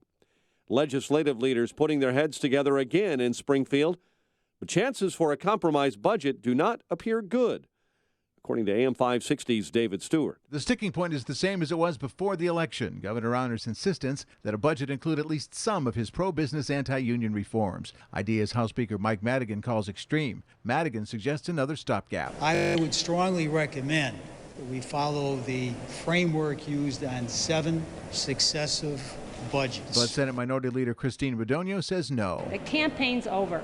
Anyone at that level knows that, and they need to get over it and get down to business. The current stopgap expires at the end of the year. David Stewart, NBC News Radio, Chicago. Chicago sports, NHL, Winnipeg blanked the Blackhawks 4-0. Jimmy Butler 27-12. The Bulls win over the Blazers in Portland 113-88. The news service of Subway. Head into Subway to get the Reuben. This classic comes stacked with a hearty portion of lean corned beef, Bavarian-style sauerkraut, Swiss cheese, and creamy Thousand Island dressing, all on a new freshly baked rye loaf. So head on over to your local Subway and get this classic before it's gone. Only available for a limited time at Subway. 6:04 and a check of traffic and weather on the way next on AM 560. You know what? I want to tell you something, America. The Joe Walsh Show. We ask our cops to do an ugly, impossible job. And way too many of us hate on them every day. I'll tell you what, America, you are going to wake up, so help me God, America, you are going to wake up one day without police officers in this country.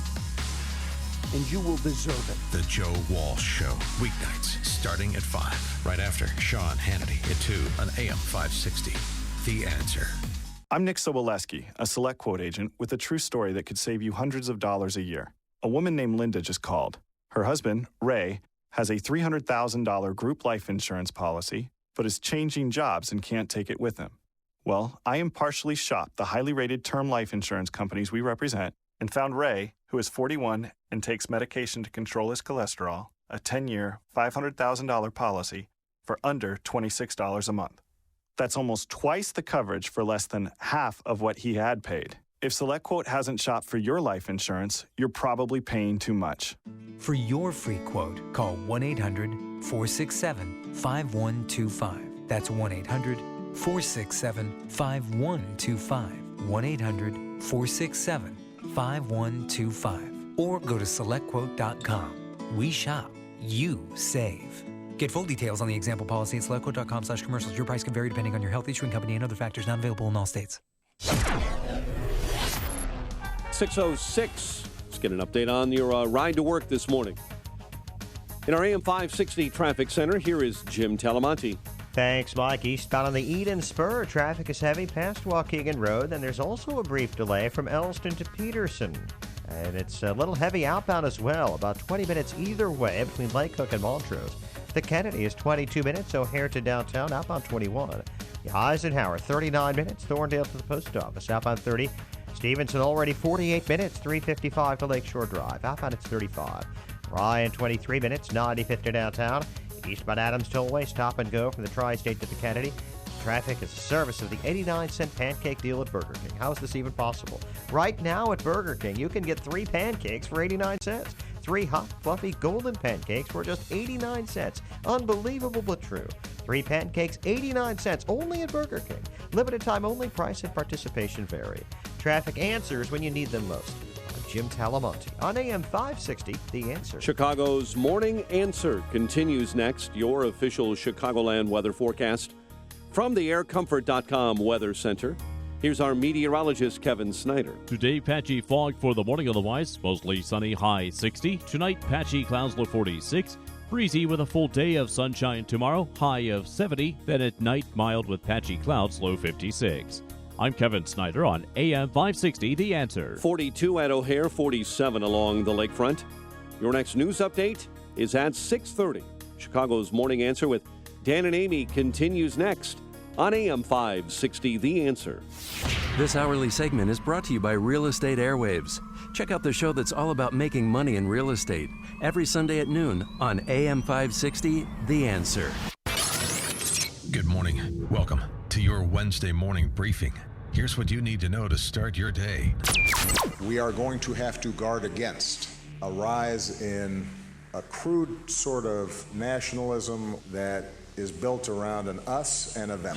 If Trump is serious about seeking unity, the first thing he should do is rescind his appointment with Steve Bannon. Rescind him. Don't do it. Look, I don't know whether he's an anti-Semite or not. I just don't think you should toss that phrase around casually unless there's overwhelming evidence. This is Chicago's Morning Answer with Dan Proft and Amy Jacobson on AM 560. The Answer.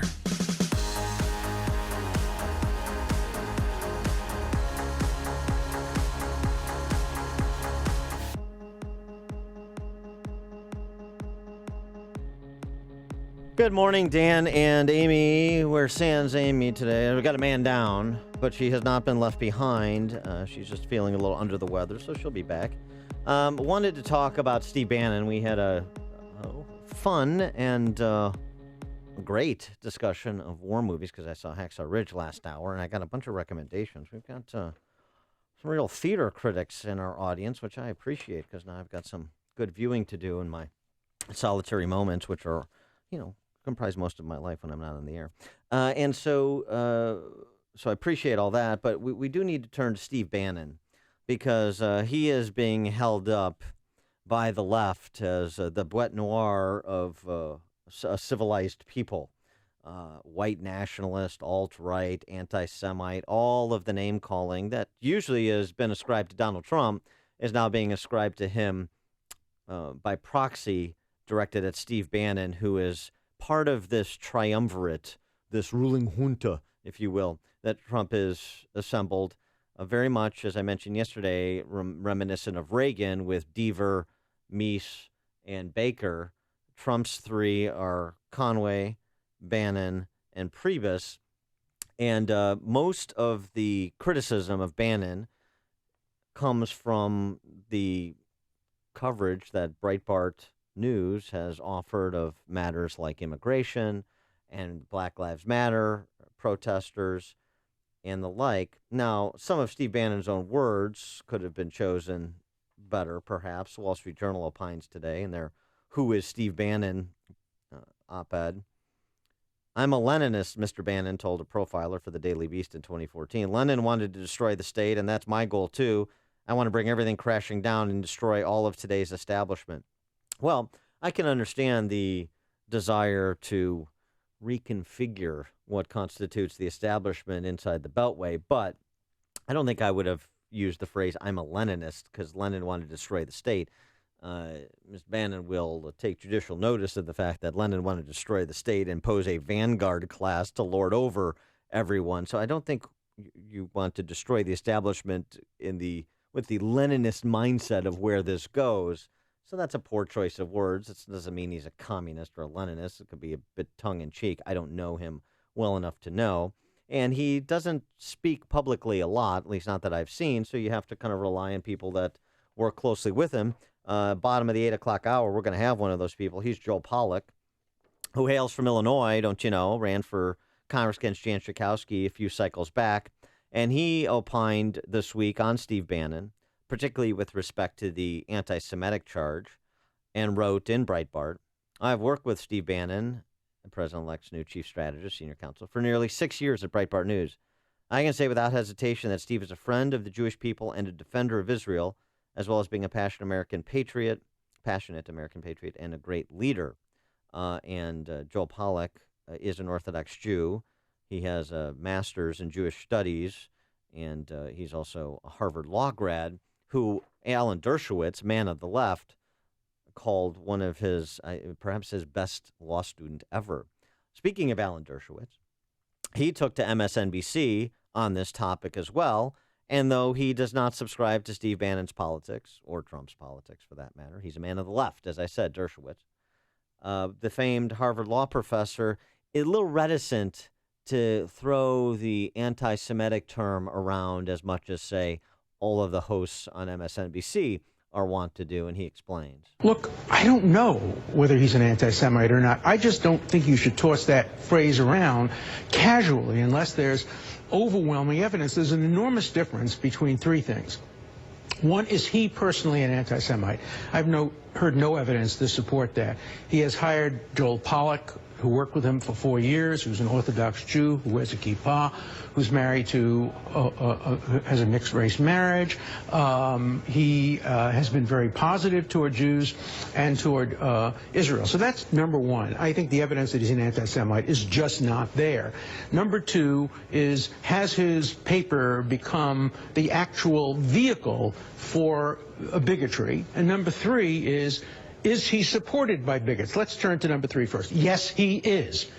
But to show you an analogy, if Keith Ellison, who's a decent, good person, were to be appointed the head of the Democratic National Committee, Hamas would support it, would cheer and yell, because he has had some association with Farrakhan in the past. He's made some statements about maybe that 9/11 was something. Should be. Yeah, I mean, so it's interesting you raised the point about Keith Ellison, who's congressman from Minnesota, and he's Muslim, and he's apparently has the inside track to be the new DNC chairman, Democrat National Committee chairman.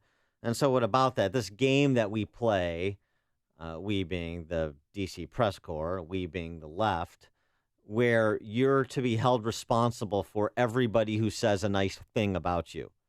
If somebody who is otherwise a disreputable figure says something nice about me, then I have to make sure to address that and decry that person and distance myself from that person. I mean, it's just never ending. And think about this at the presidential level, or even at the presidential inner circle level.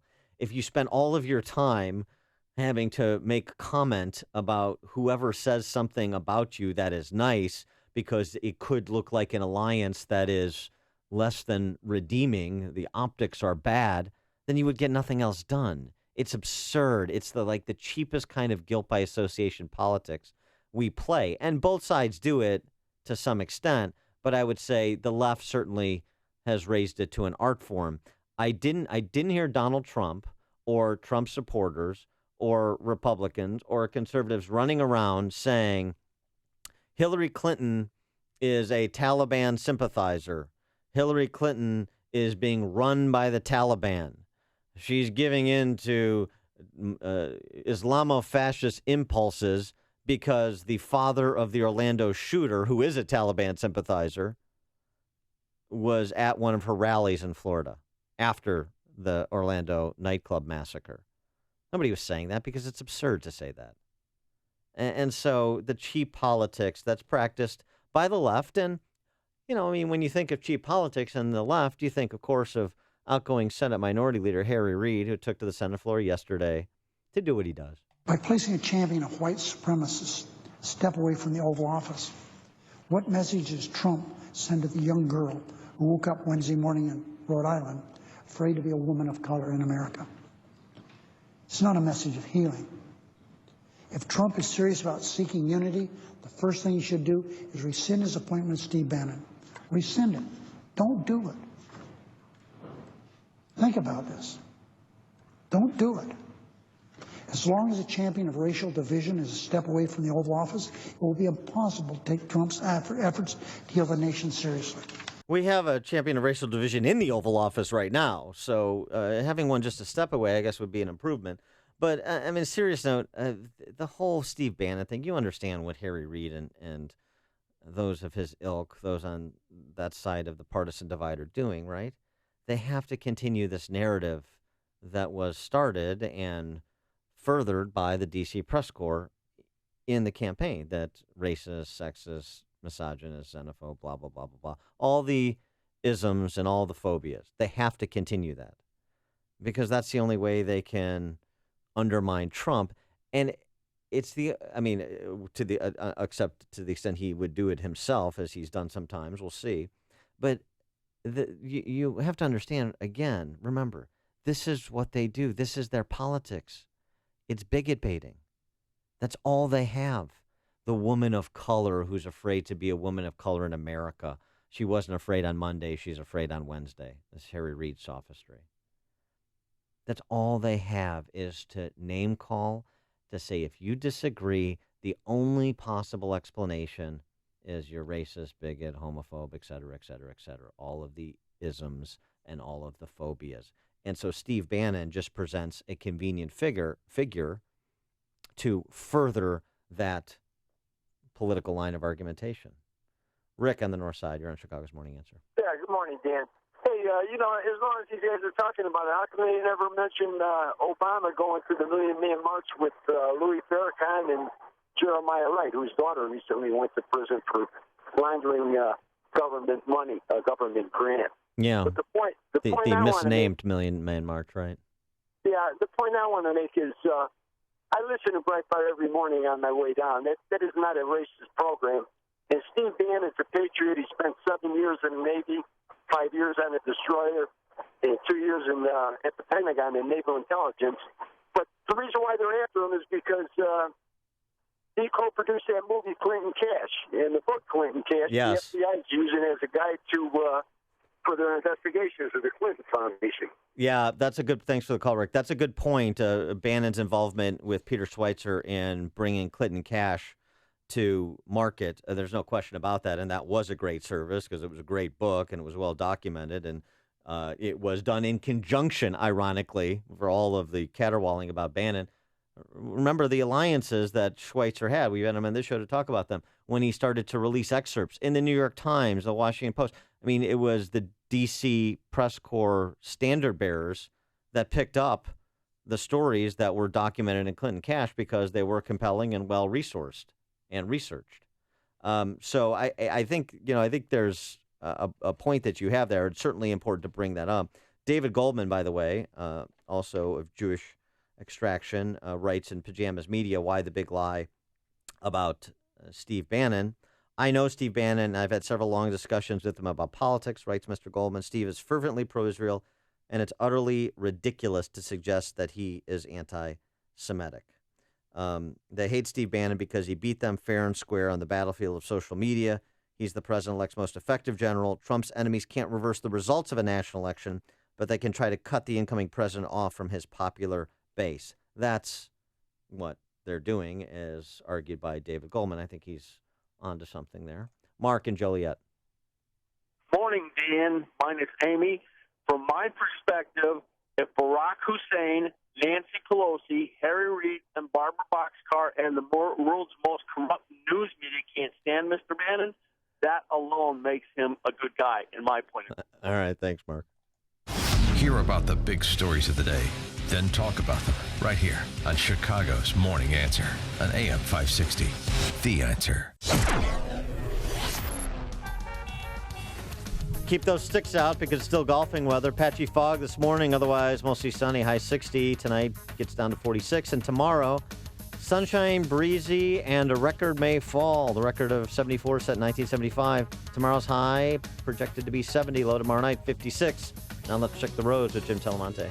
Thanks, Dan. Eden's inbound, 21 minutes. Lake Hook to Montrose, outbound 20. To Kennedy, with delays before Central, it's 27 minutes. O'Hare to downtown, outbound 23 minutes. The Eisenhower, 42 minutes. Thorndale to the post office downtown, outbound 34.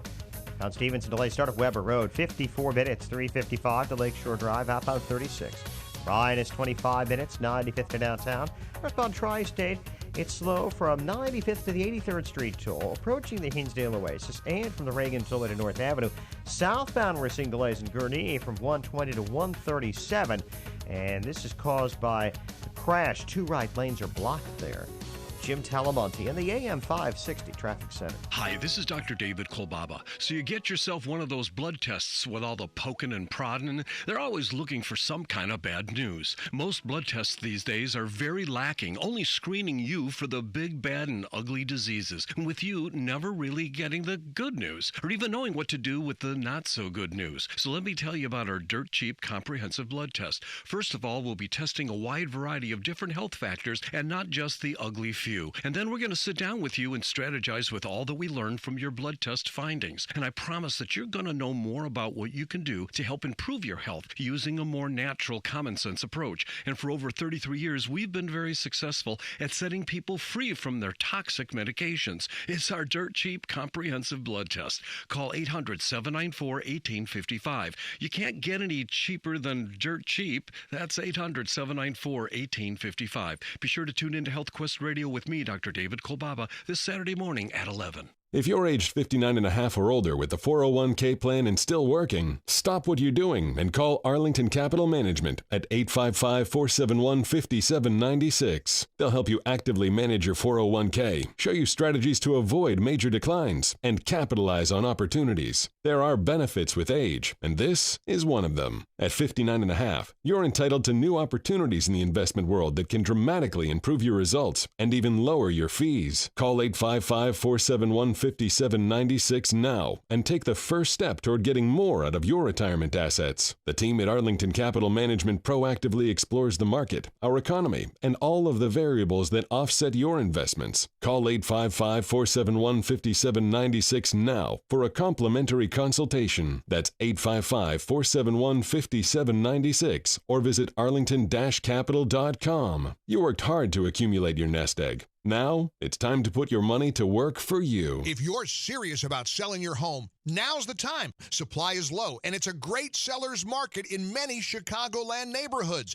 Now, I've done the research, and along with my Salem radio colleagues, Dennis Prager and Michael Medved, we all recommend that you call Saul. Saul Z and the Z team are so good that if they don't sell your home in 59 days, they'll sell it for free, guaranteed. Saul is ranked 106th out of 1.2 million agents by the Wall Street Journal. His proven marketing system is so effective that he sells on average a home every single day, attracting multiple full-price offers. Now, that demand helps sell your home fast at the highest price. It's a no-brainer. If I was selling a home in Chicagoland, I'd definitely call Saul. 888-346-0666 or call Saul, SAUL.net. Call Saul.net or 888-346-0666. You'd better call Saul. Balance of Nature's fruits and veggies.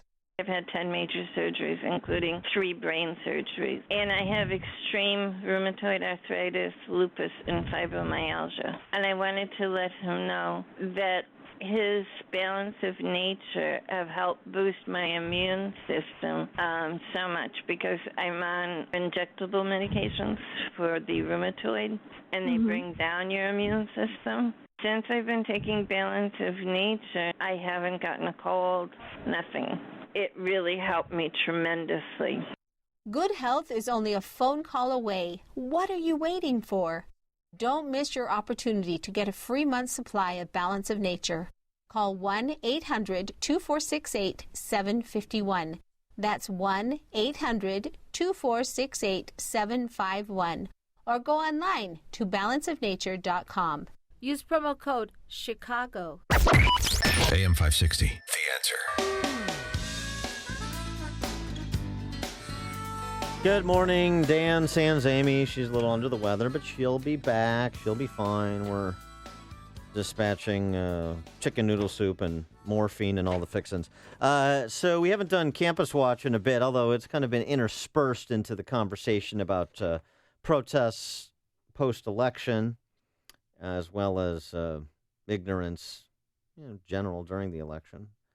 A good piece in USA Today from Glenn Reynolds. Tolerant, quote-unquote, educators exile Trump voters from campus. I mean, the reactions are really something. From cry-ins at Ivy League schools like Cornell, crying, to a group primal scream at Yale to get all the poison out, to the University of Michigan Law School, allegedly one of the best law schools in the country, a post-election self-care event with food and play, including coloring sheets and Play-Dohs and Legos and bubbles, so as to kind of, I don't know, recapture your inner child and your innocence after all of this ugliness. Now, that event was subsequently canceled due to embarrassment after it became public what was going on there. Stanford emailed its students and faculty that psychological counseling was available for those experiencing uncertainty, anger, or anxiety following the election. Of course, we read some similar emails from University of Indiana, from University of Michigan Flint, exiled from campus, while everybody else navel gazes. And so there's this, you lose your job in some cases. University of Rochester professor stepped down from his position as program director after people became outraged over his offer to buy anti-Trump students tickets to Canada last week. He made a Facebook post. He tried to make a funny. It's like the traffic guy in Tulsa who gave you the route from Tulsa, Oklahoma to Canada if you want to leave the country because you don't like the election results. I apologize for my Facebook post of Thursday, November 10th. Those remarks were ill-considered, and I deeply regret any and all hurt they occasion, said this computer science professor at University of Rochester. Really? The hurt? Are we ever going to get to the kind of the grow up, toughen up? Is the world is not going to be as safe for your space. You're not getting trigger warnings in the real world unless, I guess, the totalitarian culture on campus continues to extend into corporate boardrooms and elsewhere, which it has to some extent. But, I mean, college campuses. Think about the money that you're spending to send your kids to college campuses so they can come out as Hillary Clinton voters. Although not by big margins, unfortunately for Hillary. And remember what we're talking about here, who you're financing. Who you're financing through your tax dollars, through the debt that is incurred, gaming, the oversupply of college education, thanks to Sally Mae, if you will. And voluntarily, when you send your kids to one of these great schools, quote-unquote, great schools with, quote-unquote, tolerant professors, remember what we're talking about here. And this is, I guess, a failure of conservatives to go into this line of work. But the Economic Journal Watch published a study back in September we mentioned on this show, but it bears revisiting. Democrat professors outnumber Republican professors 11.5 to 1. 11.5 to 1. In particular areas of study, journalism and communications. These are, by the way, this is in the study. 7,243 professors in the departments of economics, history, law, psychology, journalism, and communications at the top 40 colleges in this country. Top 40. 7,000 professors. Pretty good sample size from our best schools, allegedly. The ratio, 11.5 to 1 overall, Democrats or Republican. Psychology, 17.5 to 1. In journalism and communications, 20 to 1. In social science field, 25 to 1. In the same, that's 25 to 1 women in social sciences, 9 to 1 men, Democrats or Republican. And this is what you want to spend $270,000 to send your kid to do for 4 years? Send your kid to learn for 4 years? Get re-educated by these left-wing authoritarians and otherwise spend their time primal screaming and crying in the quad? Come on. It's news, opinion, insight. This is Chicago's Morning Answer on AM 560. The Answer. Here's some great news. Jack Taboda of Taboda & Associates can help you with your retirement game plan. You know Jack, or you should. Jack is the president and founder of Taboda & Associates. He's been helping folks just like you retire successfully for 3 decades. Jack has the insight, information, strategies, and experience you can use to build wealth and keep it. Live good. Retire well with Jack Taboda of Taboda & Associates. 630-777-7955. 630-777-7955. Wildfires, hurricanes, tornadoes, earthquakes, a crashing economy. Are you ready? At best, your local stores have a 3-day supply of food. Will your family have to fight over what's left? Be wise and be ready with 25-year shelf life Wise Food Storage. Try it free. Order a no-obligation free sample meal, and for a limited time, get a 10% discount and free shipping on all orders. Call for your free sample now. 800-787-1010. 800-787-1010. Hey, you've heard me rave for months now about how great MyPillow is. I've been using it for 10 months. And a lot of my listeners have bought a MyPillow and are getting a great night's sleep. Way to go. If you haven't purchased a MyPillow yet, get off your rear end and do it. This pillow is amazing. Again, I've been using it for over 10 months. The pillow never goes flat. It custom fits to my head and my neck no matter how I toss and turn. I'm getting a great night's sleep every single night. Here is the offer. If you use the promo code Joe, right now you will get 2 pillows for the price of 1, plus 25% off of any additional purchase. If you already own a MyPillow, consider purchasing a pillow topper or one of the astounding 9 new products, all at a 25% discount. Visit MyPillow.com or call 1-800-299-8288 and get 2 pillows for the price of 1 and 25% off anything else by using the promo code Joe. Do it now, 1-800-299-8288 or online at MyPillow.com. AM 560, The Answer.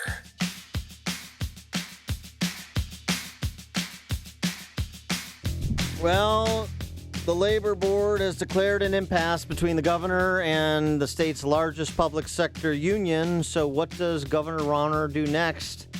We'll get the answer from Miley Smith, labor attorney for the Illinois Policy Institute, at 6:36. But now let's check the headlines with Mike Scott. Fog beginning to develop in spots across the area. We'll keep our eyes on that. As President-elect Donald Trump begins swatting back reports that his transition team is in a bit of disarray.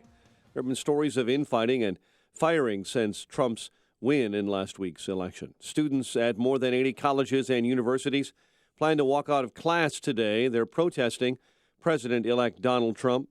We accept the results. We don't accept his policy. We don't accept his racism. We don't accept his bigotry. And we are staying here until he changes that. Students at George Washington University had a sit-in yesterday. The president in Greece this morning admitting he was surprised by Donald Trump's election. A pretty healthy majority of the American people agree with my worldview on a whole bunch of things. And I know that begs the question, well, how is it that somebody who appears to have a very different worldview just got elected. The president will deliver a speech to the Greek people today after visiting the famous Acropolis. Republicans tapping Paul Ryan for another term as House Speaker. This is something we're ready to do, and this is something we're going to look back upon as a moment where we met the moment the way it needed to be met, by confronting America's problems and fixing them so that all of our citizens are better off. Meantime, House Democrats are delaying leadership elections because they are in disarray. There are many signs of trouble for veteran House Democratic leader Nancy Pelosi. Authorities say an inmate was hospitalized in critical condition after an early morning fire inside his cell at the Cook County Jail's maximum security wing, the cause under investigation.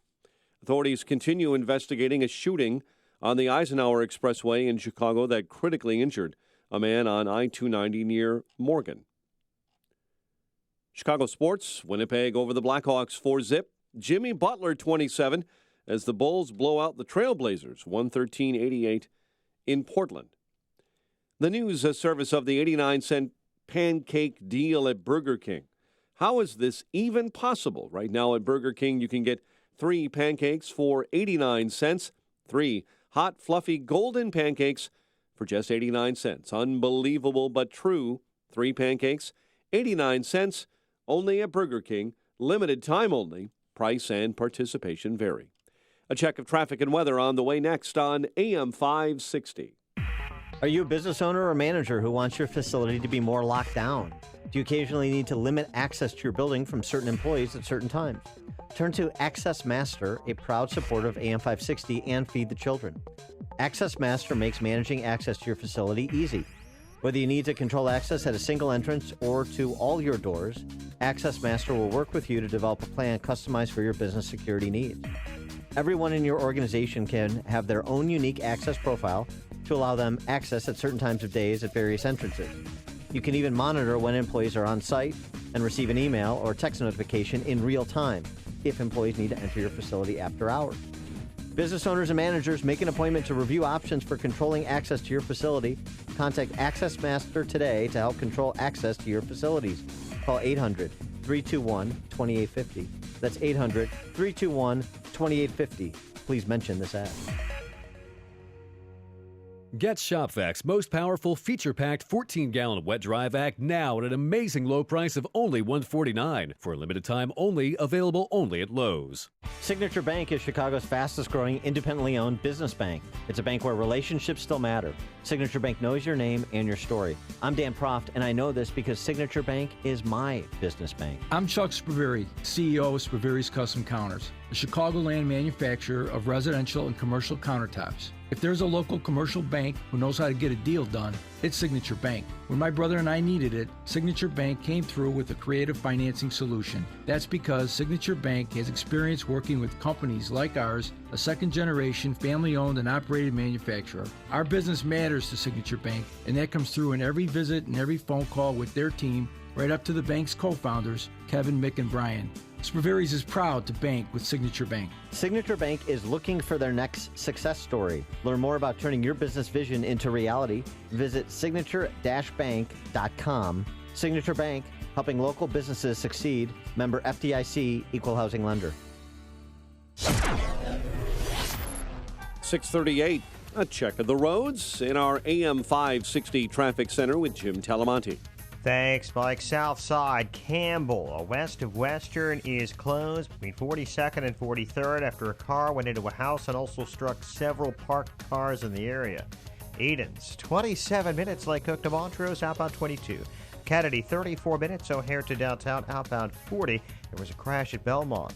The Eisenhower is a 48-minute drive, Thornhill to the post office, outbound 36. Stevenson, an hour, 355 to Lakeshore Drive, 45 minutes from the Tri-State, outbound 40 to 355. The Ryan, 27 minutes, 95th to downtown, southbound Tri-State jammed. Washington to 137 with a crash in the 2 right lanes. Traffic service of account temps. The 2017 salary guide is here. Check it out for instant access to the up-to-date salary forecast for more than 400 accounting and finance jobs where you live. Visit them at accounttemps.com. Account Temps, a Robert Half company. Traffic answers when you need them most. I'm Jim Talamonte on AM 560, The Answer. Chicago's Morning Answer continues next. Your official Chicagoland weather forecast From the AirComfort.com Weather Center, providing the right climate for business since 1935. Patchy morning fog, otherwise sunshine today with a high near 60. Clouds and 46 overnight. 41 at O'Hare, 47 along the lakefront, 31 this morning in Aurora. Your next news update is at 7. Chicago's Morning Answer with Dan and Amy continues next on AM 560, The Answer. This hourly segment is sponsored by Black Rhino Concealment, local makers of the finest holsters at modest prices. Visit blackrhinoconcealment.com for info.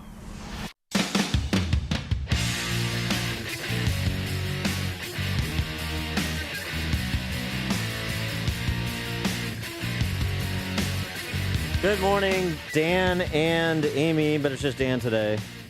Amy will be back soon. She's just feeling a little under the weather and a little blue because her liberal friends are treating her poorly, because that's what liberals do. They throw tantrums when they don't get their way. But she'll be okay. Now, the question, turning to state of Illinois, is will we be okay? Will the governor be okay now that a labor impasse has been formally declared between AFSCME, the state's largest public sector union, representing 37,000 state workers, and Governor Rauner? Where does this go from here? And let's just get a real handle on what AFSCME wants. Now, this in the context of, I believe, 19 other public sector collective bargaining units, unions that represent smaller groups of state employees, have taken a wage freeze. Rauner successfully negotiated contracts in his first 2 years.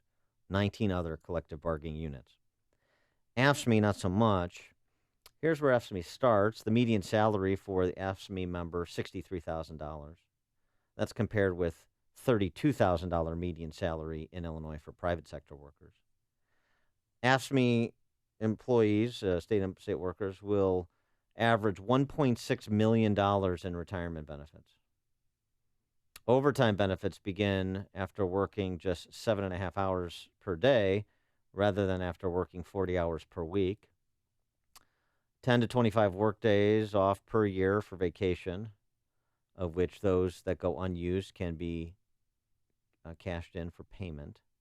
15 different types of work leave, including education leave for up to 2 years, leave for elective office, Peace Corps, Job Corps leave, all the while retaining and continuing to accumulate seniority, 12 days of sick leave, time off without loss to pay to investigate and process union grievances. Oh, and the deal that they want at present, that's where we're starting from right now. The deal they want at present has raises over the life of the contract between 15 and 29%. Is that what you're getting in the private sector?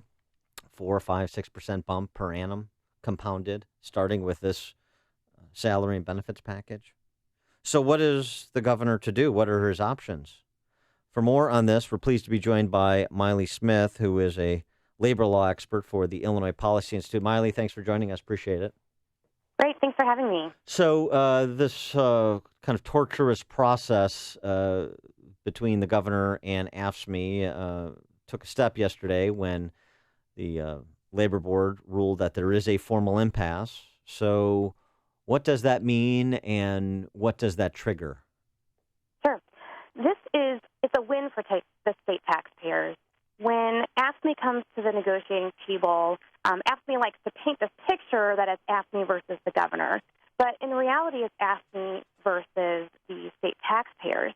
And historically, the state taxpayers have had significantly less power than the union when it comes to negotiating. You know, the governor's predecessors were beholden to AFSCME for their elections. AFSCME contributes hundreds of thousands of dollars to state politicians. And then those politicians kowtow to AFSCME's demands, which is why you see all of those contract benefits that you just listed, why they have those benefits. And so, you know, as we look at what happened with the Labor Board, you know, we want to recognize that this is a win for the state taxpayers. Okay, it's a win, but that may be short-lived if, depending on kind of the ultimate outcome of a contract that is or is not forged. And so the governor's options from this point forward? Well, at this point, either party can appeal the board's decision. So obviously AFSCME has already vowed that they are going to take this appeal to the state courts. So AFSCME can try to get a stay or an injunction of the board's decision through the state courts. Rauner, in the meantime, he can implement his last and best offer to AFSCME. If Rauner does that, AFSCME can strike. So I realize this sounds like there's a lot of different things in play. There's a lot of different scenarios that could happen, and that's true. And we're in a spot in these negotiations that the state has never been before. Everything that has happened since January of this year, when the governor asked the board to declare an impasse, is new. We have never been to this spot before with a government worker union. And so, but so just the specifics of that, though. So Rauner's last best final offer he made to AFSCME, he could now impose, and they could while the AFSCME's appeal is pending, and they can decide whether they're going to take it or walk. Right. AFSCME would, if the governor implements his last and best offer, AFSCME then has a decision to make. Are they going to accept that offer, or are they going to go on strike? Now, something that the state taxpayer should know is that there's no fear that they're in an AFSCME strike. I know that the state has already started developing contingency plans. The state can hire replacement workers. So state operations are going to continue. And other state workers, if there are peace officers or firefighters, Illinois law prevents those type of workers from going on strike. So the general health and safety of the people of the state is going to remain safe. Okay, so he has that option now where we're getting to that moment in time, right, where decisions are going to be made if he has that option. Does he also have the option to lock them out at this point, if even prior to a potential decision on a strike? Well, the parties had entered into 3 different tolling agreements, which are basically agreements that they're going to keep the contract in place until there is an impasse. That third tolling agreement, which was still in effect until impasse, declared that AFSCME wouldn't strike and the governor would not lock out. Now, arguably, that tolling agreement is now null and void because there has been an impasse declared. So can the governor lock workers out? Arguably, he can, but he has remained committed throughout negotiations to not locking out state workers. And really, at this point in time, it wouldn't make any sense. The labor board has agreed with the state that the parties are at impasse. Right. So if the play, if he wanted to force the confrontation, essentially would be to say, well, we're going to, my last best final offer is what it's going to be, and then you decide whether you want to take it or walk, and then we'll go from there. Right. So he could easily do that, right? And so just to be clear, too, I mean, based on the numbers that I set forward in the open, Governor Rauner has proposed to AFSCME a similar deal that he inked with all of those other collective bargaining units I mentioned, which includes a wage freeze, right? Exactly. He has negotiated agreements with 19 other labor organizations, and those 19 other agreements had provisions that are significantly similar to what he is offering AFSCME, and that includes a wage freeze. It also includes things like merit pay. So the governor is offering to AFSCME, they will maintain their current salary levels. It's a temporary wage freeze. But he is also offering $200 million in additional compensation in the form of bonuses. Employees just have to meet simple, objective standards like not having unexcused absences, and they would be eligible for bonuses throughout each year throughout the term of the contract. So that merit pay sweetener comes despite the fact that adjusted for cost of living, Illinois has the highest paid state workers in the nation, right? That's right. So they will continue to maintain that high level of salary that makes them the highest paid state workers in the nation. And on top of that, they would be getting this additional compensation in the form of bonuses. And if now the other option Rauner has, if he doesn't want to precipitate that moment, is to allow AFSCME's appeals to play themselves out, and if he doesn't take the fight to them, as it were, then, does this just kind of go on in perpetuity, winding its way through multiple appeals? Well, and that is what will likely happen. The AFSCME has said that they're going to appeal. As an attorney, what I assume and what I think is likely to happen is that AFSCME is going to argue and ask the state appellate court to basically put on hold the labor board's decision. That's a typical procedural move in litigation. And so what would happen generally is that court's going to say, okay, we see that lower court decision, but in this case, the board decision, we see that decision. We're going to just put that on hold. Nobody does anything until we've decided whether or not that decision was correct. Okay, but then after a state court rules on the matter, then that doesn't exhaust AFSCME's appeals, right? I mean, say they ruled right. They can take this to the state Supreme Court. Right, and in the interim, Rauner could be frozen from action if he doesn't act quickly, because they could, as you say, kind of not set aside, but freeze everybody, allow the appeals to exhaust themselves, and then he goes to the Supreme Court, which is 4-3 Democrat. And we've seen the state Supreme Court's rulings on matters like pension reform. He could lose at that level, and then where do we stand, and what are the options? Well, all of that depends on how these various courts frame their resolution. At this point in time, what would be on the table are the parties at impasse. That is what would be appealed by AFSCME. If any court says they're not at impasse, then you're just back at the negotiating table. Correct. Right. And so I guess that's my point is, all you takes is one court to say no impasse, and then you're right back on the merry-go-round. You're right back to where we've been for the better part of a year. Right. And so, I mean, the short answer to this is we are not going to see resolution for quite some time. Unless Rauner wants to shoot the gap right now. Right. Interesting. Okay. She is Maile Smith. She is a labor attorney, a labor law expert for the Illinois Policy Institute, illinoispolicy.org. Maile, thanks so much for joining us. Appreciate it. Thank you. And she joined us on the Turnkey.pro answer line.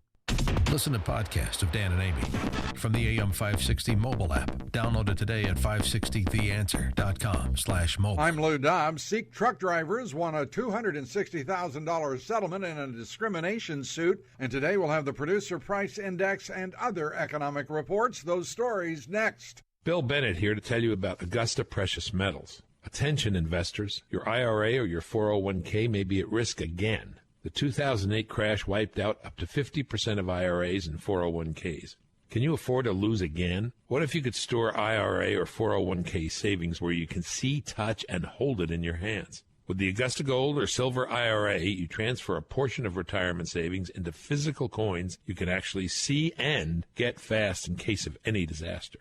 Call Augusta Precious Metals today for a free gold and silver IRA guide. No obligation. Augusta Precious Metals, A+ Better Business Bureau rating, 98% 5-star customer satisfaction rating with TrustLink.org. Trust Augusta. Call Augusta Precious Metals today at 1-855-222-6993. That's 1-855-222-6993. One more time, 1-855-222-6993. J.B. Hunt Trucking agreeing to a $260,000 settlement for Sikh truck drivers who said they were denied employment after they refused to take drug tests. The EEOC says Hunt's tests violated those 4 drivers' religious beliefs. They don't have to. A big day for economic reports. Among the updates on the economy, the Producer Price Index, the latest figures on mortgage applications and industrial production, and the Atlanta Fed's inflation expectations. The American Automobile Association predicts nearly 49 million Americans will be traveling over Thanksgiving, levels not seen in more than 9 years. The Auto Club says 1 million more Americans will travel at least 50 miles from home. That's an almost 2% increase over last year. Please join me for Lou Dobbs tonight, 7 and 11 Eastern on the Fox Business Network. This is the Lou Dobbs Financial Report. You've heard the name Turnkey IT for years on this radio station. You know that they do something with IT for business. The truth is that Turnkey IT supports users, not simply computer devices. The average consumer now has just under 4 connected devices they use daily: smartphones, tablets, laptops, desktops. And these devices connect to fitness devices, watches, thermostats, even refrigerators. The professionals at Turnkey IT help you connect all of them together so your company is as connected as you want it to be. Turnkey IT has a team of professionals who help users every day, just like you and me. From the simplest to the most complex systems, they make technology workable, usable, and reliable. If you're tired of just settling for technology and really want to make your technology work for you, visit turnkey.pro today to see how simple and affordable it can be to get your tech world spinning. That's turnkey.pro. No matter what type of business you're in, having a strong business banking partnership can help your bottom line. I'm Jeff Boundy, president of Cornerstone National Bank and Trust Company. We strongly believe that trust, service, and relationship are the cornerstone of a successful business banking partnership. Customers like Dr. Steichen of Northwest Oral and Maxillofacial Surgery agree. Hi, my name is Dr. Michael Steichen of Northwest Oral and Maxillofacial Surgery in Arlington Heights, Elgin, and Lake Zurich. As an oral surgeon and business owner, I recognize the importance of relationships. I need a bank that responds quickly and creatively and understands the unique needs of healthcare practices. Cornerstone has been a valuable business partner, has helped me grow my practice and seize opportunities as they come up. Whether it's a line of credit, financing equipment, or real estate, Cornerstone is there for me. Thank you, Doctor. Please visit cornerstonenb.com, or I invite you to give me a call at 847-654-3000 to explore a business banking partnership. Equal Opportunity Lender, member FDIC. Hey, it's Mike Gallagher here to introduce you to Jack Amberg. Jack is a retired Army Lieutenant Colonel and a certified top VA loan provider who can help you obtain the perfect loan. Jack, tell us a little more about yourself. Thanks, Mike. I was both enlisted and commissioned in the military, and I'm VA certified in all 50 states. My mission is closing the loan to fit the personality, goals, and needs of my veterans. We actually underwrite our own loans, so we're a one-stop shop. Many veterans don't know the true savings of using this lifelong benefit. Tell us how you approach working with realtors as part of the process. I work closely with my realtors. My mission with them is to close the loan as quickly and as efficiently as possible. Jack, how can we contact you? You can call me at 630-995-5244 or online at yourvaguy.com. Jack Amberg at 630-995-5244 or go to yourvaguy.com. Thanks, Jack. Banker NMLS number 698289. The Federal Savings Bank is an equal housing lender and member of FDIC. NMLS number 411500. We live in an unpredictable world. On any given day, you could find yourself in a state of emergency. Are you prepared? In a crisis, your number one need will be food, but not just any food. Survival food is more important today than ever before, says Frank Bates from 4 Patriots, a leader in self-reliant products. Natural disasters, terrorist attacks, and other threats can make obtaining sufficient food impossible in an emergency. Don't take chances. You need to have a supply of non-perishable survival food good for 25 years on hand in case of emergency. And now you can. Because right now, 72-hour survival food kits are being given away free to listeners, but only while supplies last. This 72-hour survival kit has 16 servings of delicious food rated for 25 years of storage. It sells to the general public for $27 plus shipping, but it's yours free if you act now. Just cover the $9.95 shipping. To get your free supply, go to freefood4.com right now. That's freefood4.com. freefood4.com. Are you facing foreclosure, been foreclosed upon, in a bad modification, or just stuck in a bad mortgage? Well, we may be able to help you. My name is Lou Bridges. I'm an attorney with the law firm of Lou Bridges & Associates. We've been helping distressed homeowners like you for over 8 years now. We defend foreclosure actions. We bring claims against the banks and the servicers for wrongful foreclosure and other violations of mortgage servicing regulations. And we help people negotiate modifications of their existing mortgages, often including principal reductions. Give us a call. We provide free consultations. I guarantee you it will not be a sales pitch. We will give you our honest analysis, counsel, and advice regarding your options. Hi, this is Rayanne from Lou Bridges & Associates. I am one of the loan modification processors here, and if you are in need of any additional information in regard to a loan modification, please contact the office. Go to bridgeslaw.net or call 224-513-1231. That's 224-513-1231. Remember, people, never give up the land. Fight for truth and justice. You do that, and I guarantee you'll never be alone.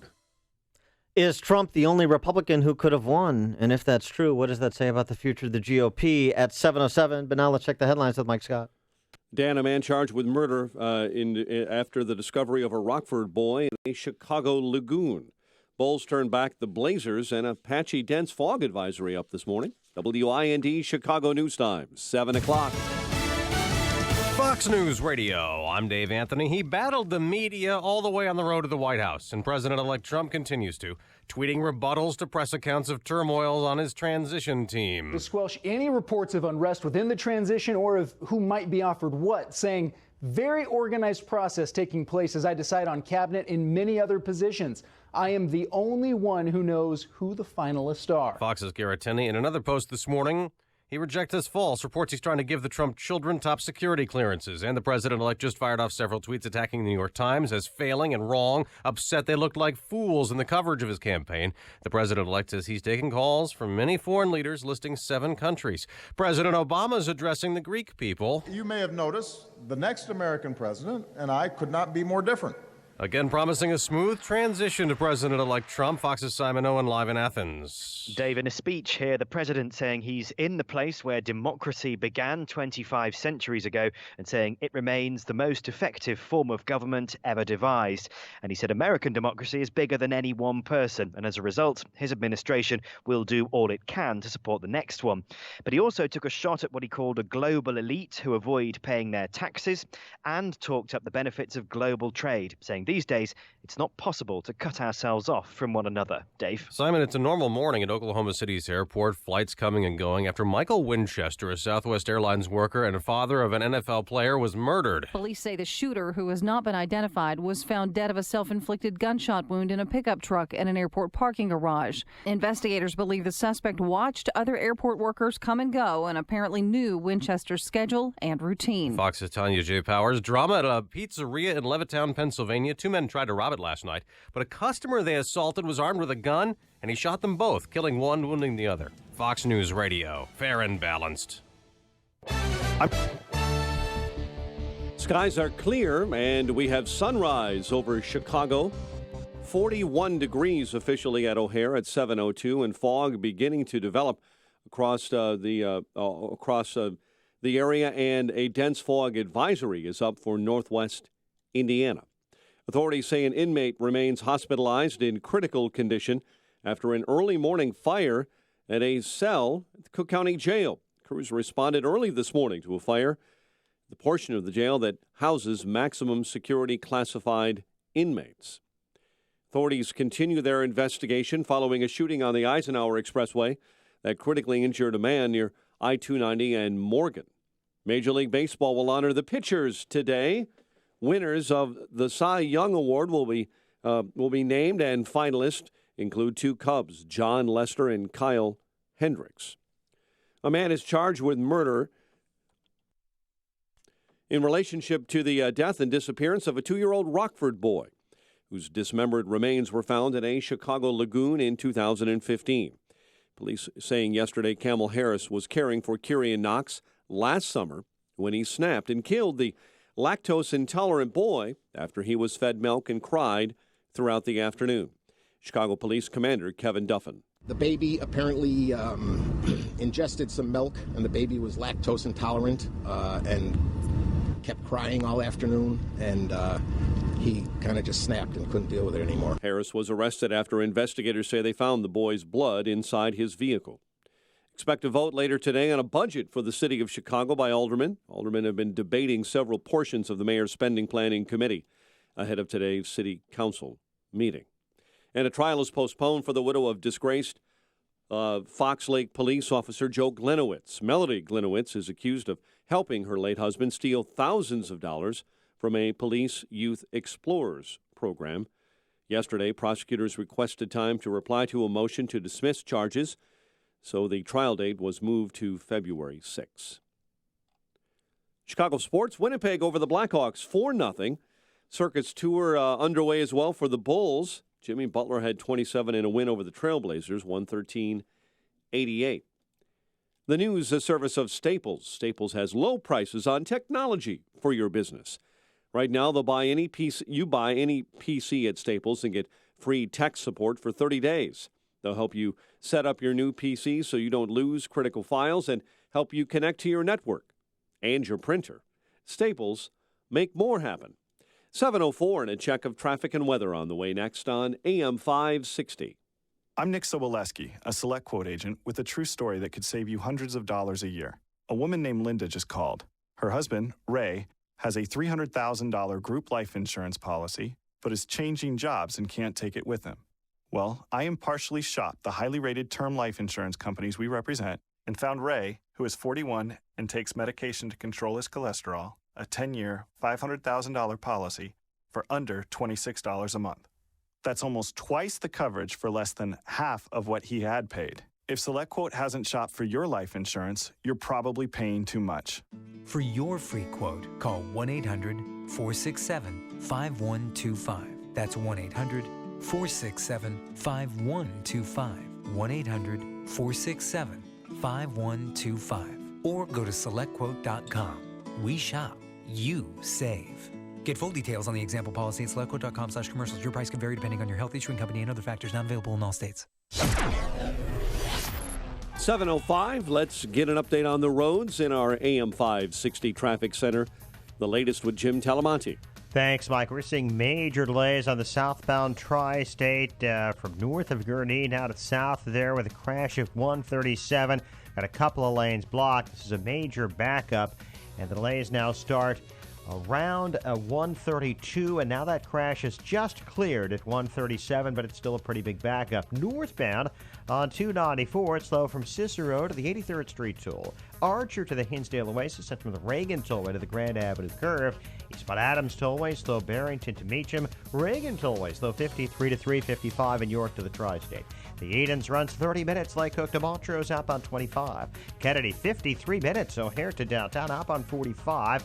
Crash to the right side at Irving Park. The Eisenhower, an hour and 8 minutes already. Thorndale to the post office, outbound 47 minutes. Stevenson, an hour, 355 to Lakeshore Drive, outbound 45 minutes. The Ryan is 31 minutes, 95th to downtown.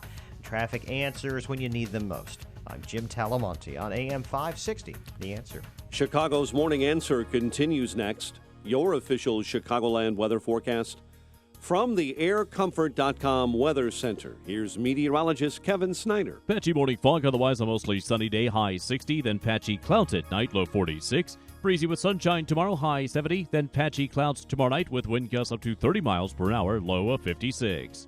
I'm Kevin Snyder on AM 560, The Answer. 41 degrees at O'Hare, 45 along the lakefront, 31 in Aurora.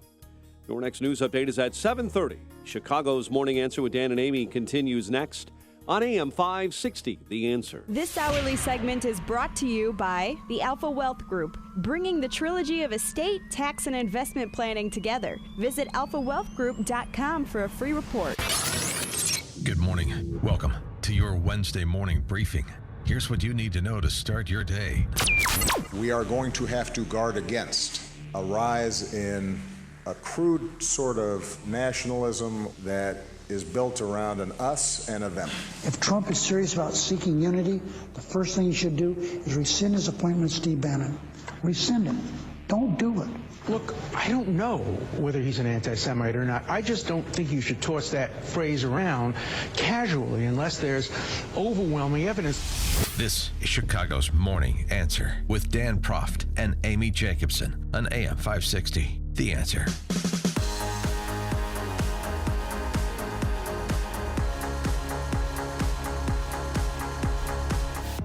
Good morning, Dan and Amy. Amy is not with us today. She is busy booby-trapping her neighborhood for all those Lakeview liberal ladies that are shunning her in the wake of the Trump election. And that prompts this question. Should we get rid of the Electoral College? It's back. Remember how Hillary Clinton wanted to get rid of the Electoral College after the Al Gore, George W. Bush election in 2000? She wasn't alone. She wanted to get rid of the Electoral College. Didn't accept the results. And then Trump was chastised at the last debate for not saying he would accept the results straight away. And now, of course, there's so many on the left who are not accepting the results, including, or the system that produces the results, including outgoing Senator Barbara Boxer from California, who's introduced legislation to dismantle the Electoral College. 312-642-5600, turnkey.pro answer line. 64636DA, turnkey.pro text line. Good idea. Get rid of the Electoral College, just do a straight popular vote for the presidency. That's the question. Barbara Boxer is being replaced by Kamala, the Ugandan giant from WWF fame. You remember him? I think, he was portrayed as like this African cannibal. I think it was like Jim Harris from Toledo or something. But anyway, he was one of my favorite wrestlers. Kamala Harris is the senator that's replacing Barbara Boxer, another leftist. Barbara Boxer said this: "In my lifetime, I've seen 2 elections where the winner of the general election did not win the popular vote." Well, that's why they weren't the winner of the general election, right, did not win the popular vote, right. "This is the only office in the land where you can get more votes and still lose the presidency. The Electoral College is an outdated, undemocratic system that does not reflect our modern society." Modern. Barbara Boxer, of course, an acolyte of the fallacious philosophy that the latest point in time is the most civilized or modern point in time. The undemocratic system does not reflect our modern society and needs to change immediately. Every American should be guaranteed that their vote counts. That's a pretty funny thing from somebody like President Obama, who suborns voting by persons who are not citizens and thus do not have the right to vote, taking away the franchise from citizens. But okay, every person should be guaranteed their vote counts. Well, right, their vote does count. Every person's vote counts. It runs through this system. And Larry Arnn, who's the president of Hillsdale College, he wrote in the Wall Street Journal yesterday in defense of the Electoral College, saying it is anything but outdated for our modern society. He writes in part, "Consider for a minute why the Electoral College was invented. Although it's odd, it's also a plain expression of the Constitution, part of the structure that has made America's founding document the best and longest lived in history. The Constitution reflects the paradox of human nature. First, that we alone among earthly things may exercise our own volition. Second, that sometimes we exercise such power badly. It's why we require laws to protect our rights, as well as restraints upon those who make and enforce laws." The Constitution, as he writes, does President Arnn of Hillsdale College, is of course paradoxical about power. That's checks and balances. It grants and withholds. It bestows and limits. It aggregates and divides. He concludes his piece, does Mr. Arnn, saying, "Remember, the Electoral College helps establish the ground upon which the American people must talk to each other, while ensuring that they are not ruled as colonies from a bunch of blue capitals, nor from a bunch of red ones." I think that's right. I think that's the case to be made. I think Barbara Boxer is in her customary position of being unconstitutionally absurd. Ron on the South Side, you're on Chicago's Morning Answer. Hey, good morning, Dan. Dan, I wouldn't mind listening to the pros and cons and the constitutionality of it. But first of all, the Democrats, you can't have it both ways. See, they have relied on this strategy for years. When they'll just look at California and the big states that had those high electoral votes, and they knew that a lot of these times they could get the African American vote. They could pick those states up. That's what has been their strategy. Well, so, that's you know right, what? right. Mm-hmm. So I don't mind doing it, but look, sore losers. And again, I don't mind listening to it, Dan, but that has been their strategy. And you know what? They even lost this time with that strategy. So that's my comment. Thanks, Dan. Thanks, Ron. Appreciate it. Yeah, I mean, so you can say, I mean, the Democrat Party, with the exception of Illinois, is really a coastal party right now. So, yeah, and so there's some population on the coast, there's no question. New York, California in particular, 40 million people. That really puts a finger on the scale for the Democrats.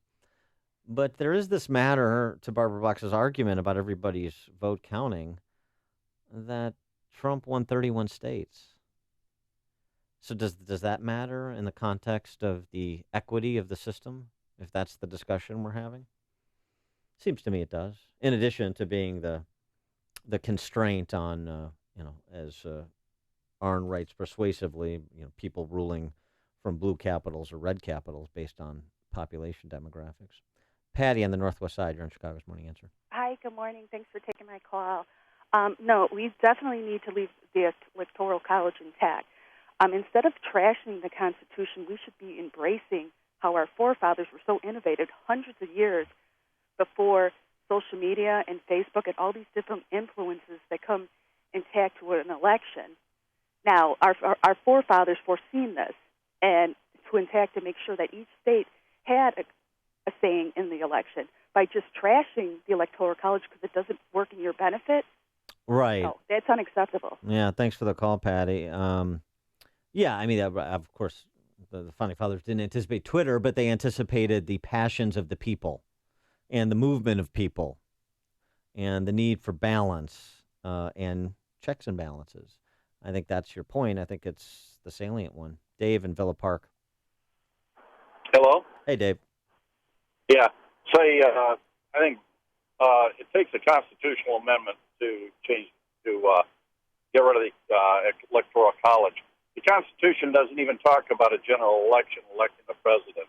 That's up to the states. The states have their vote in the Electoral College, and it's the states that move that to the general election to select the electoral. Yeah, that's right. Yeah, right. Thanks for the call, Dave. Perhaps Nancy Pelosi, Barbara Boxer. What's the difference? Barbara Boxer, maybe she isn't as forward and textured a thinker as our founders were. Could that be possible? Ed in St. Charles. Yeah, obviously there's the tyranny of the majority argument, and I agree with that. But the other thing that I really find interesting is these are the same people who were happy with superdelegates just a few months ago, and now the Electoral College is a problem for them. Well, right. Yeah, no, I mean, that's perfectly consistent. They tried to rig the system. Their rigging didn't work, so they want to rig it more. Of course. Yeah, thanks for the call, Ed. I think we've got this. I think we've, got this code cracked, and then it turns out they didn't, and so now we need to come up with a new approach to cracking the code to make sure that these elections are just pro forma exercises. Carl in Arlington Heights. I would say be careful what you wish for, Barbara. Look at all of the blue states like New York, California, and Illinois where Republican votes have been suppressed and therefore stayed at home for years because their votes never mattered. And now look at the blue states that flipped to red because Republicans felt so enraged to come out and vote. What would actually happen in states like New York, California, and Illinois when Republicans had incentive to vote again? Yeah, interesting. That's an interesting point, Carl. Thanks for that. I mean, and the other thing to remember, too, is this is not static. Once upon a time, California gave us governors that went on to become presidents who were Republicans, like, Richard Nixon and Ronald Reagan in recent memory. So because a state is blue today doesn't mean it's going to be blue tomorrow and vice versa. Right? Pennsylvania, Michigan, Wisconsin, at least at the presidential level. Pete in Mount Prospect. Good morning, Dan. Pete, the nation is so large and so diverse, and one of the largest geographically and largest politically, that the Electoral College is needed to represent the people who live in the places with differing resources and differing wealth patterns. Yeah, right. No, thanks for the call, Pete. I think that's part of the insight of the founders. That's right. Patty in Glenview. Hi, Patty. Hi. You're on. Hello? Yep, you're on. Oh, I'm sorry. No problem.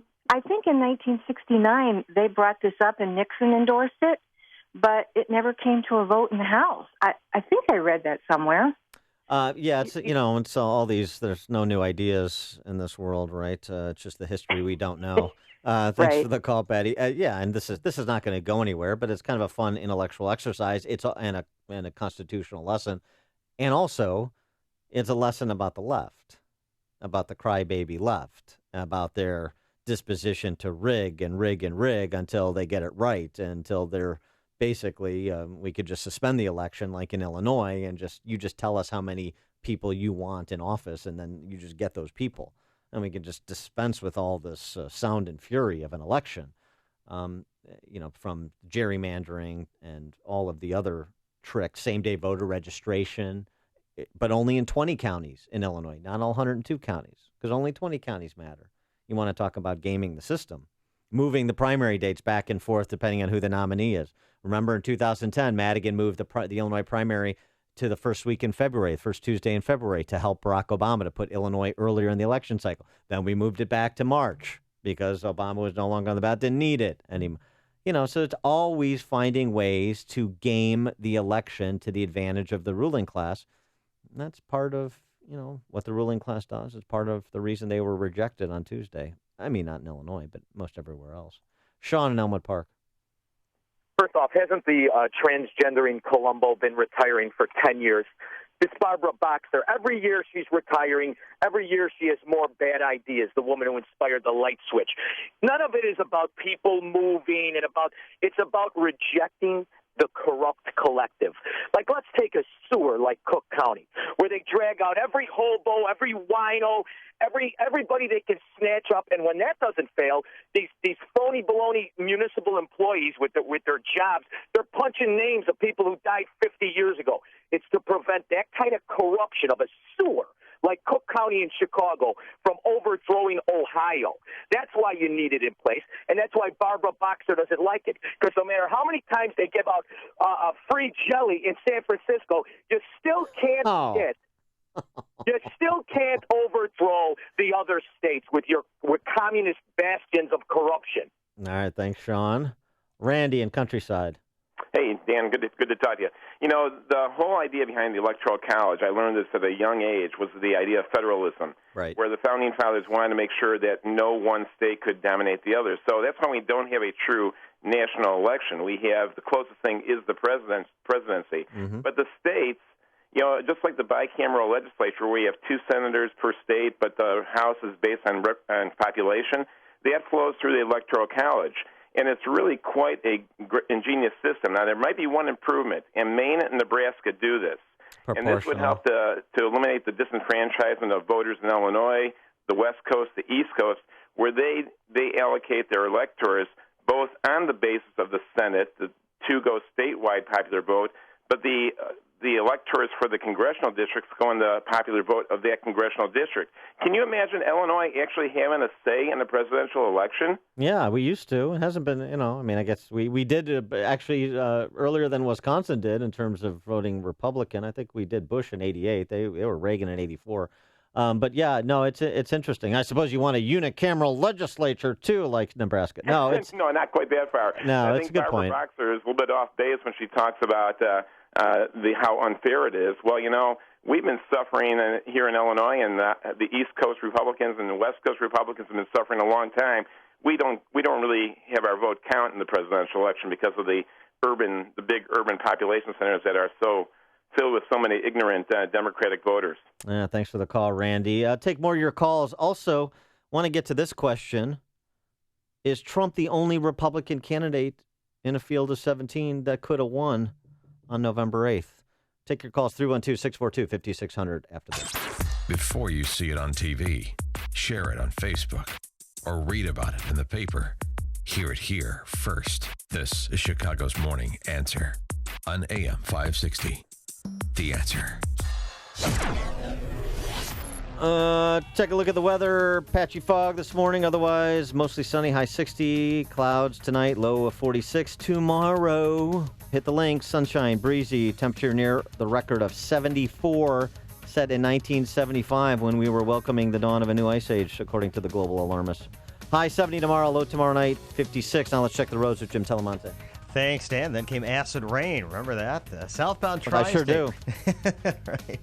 We've got delays on the north end of the southbound tri-state, the Gurnee area. It's a stop and go from 132 to 176 now. There was an earlier crash. Northbound very heavy from the Calsag Bridge to 75th, from the Stevenson to 31st, and from the Reagan Tollway to the Grand Avenue Curve. Northbound Veterans Memorial slow now from Boughton to the Reagan Tollway, Findlay to St. Charles, and Army Trail to 290. Eden's 27 minutes, Lake Cook to Montrose, outbound 28. The Kennedy 55 minutes, O'Hare to downtown, outbound 47. The Eisenhower's an hour and 6-minute drive from Thorndale to the post office, outbound 43 minutes. Stevenson an hour and 2 minutes, 355 to Lakeshore Drive. The Ryan 32 minutes, 95th to downtown. That's traffic on AM 560, The Answer. Text from Steve on 88. He's hot today. Win if you can, lose if you must, but always cheat. Bobby the Brain Heenan from WWF fame. Touche to my Kamala, the Ugandan giant reference, Steve on 88. Nicely done. Looking to secure financing in a new home or refinance your existing home, then you need to do what Amy did and call David Hochberg at Pro Mortgage. Bonnie called because her monthly mortgage and student loan payments were financially suffocating her. While at his daughter's soccer practice, David informed Bonnie she could pay off all her student loans, reduce her monthly payments over $1,000 a month, and pay for all her closing costs. David asked Bonnie why she didn't call sooner, and Bonnie told David his ad sounded too good to be true. Needless to say, Bonnie is now a huge believer and very proud to be one of David's success stories. If you have credit card debt or student loans and would like to see if David could lower your monthly payment like he lowered Bonnie's monthly payment, pick up the phone and call David now, 312-751-1333, or visit am560david.com. David's helped Amy and Bonnie and thousands of AM560 listeners, but he can't help you if you don't call 312-751-1333.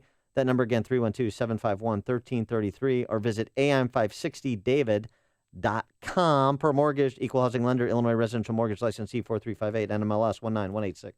Hi, I'm Mary Beth. I had a failed root canal, and it was causing me pain. Dr. Neruzzi took care of my tooth, and I got my implant, and then I had another after that fail, and he did that one as well. And the experience was, they were amazing. It was not painful at all like I thought it was going to be, and I was very, very, very nervous about the whole thing. Nobody enjoys getting, implants or dental work, and I procrastinated, but I had to have it done.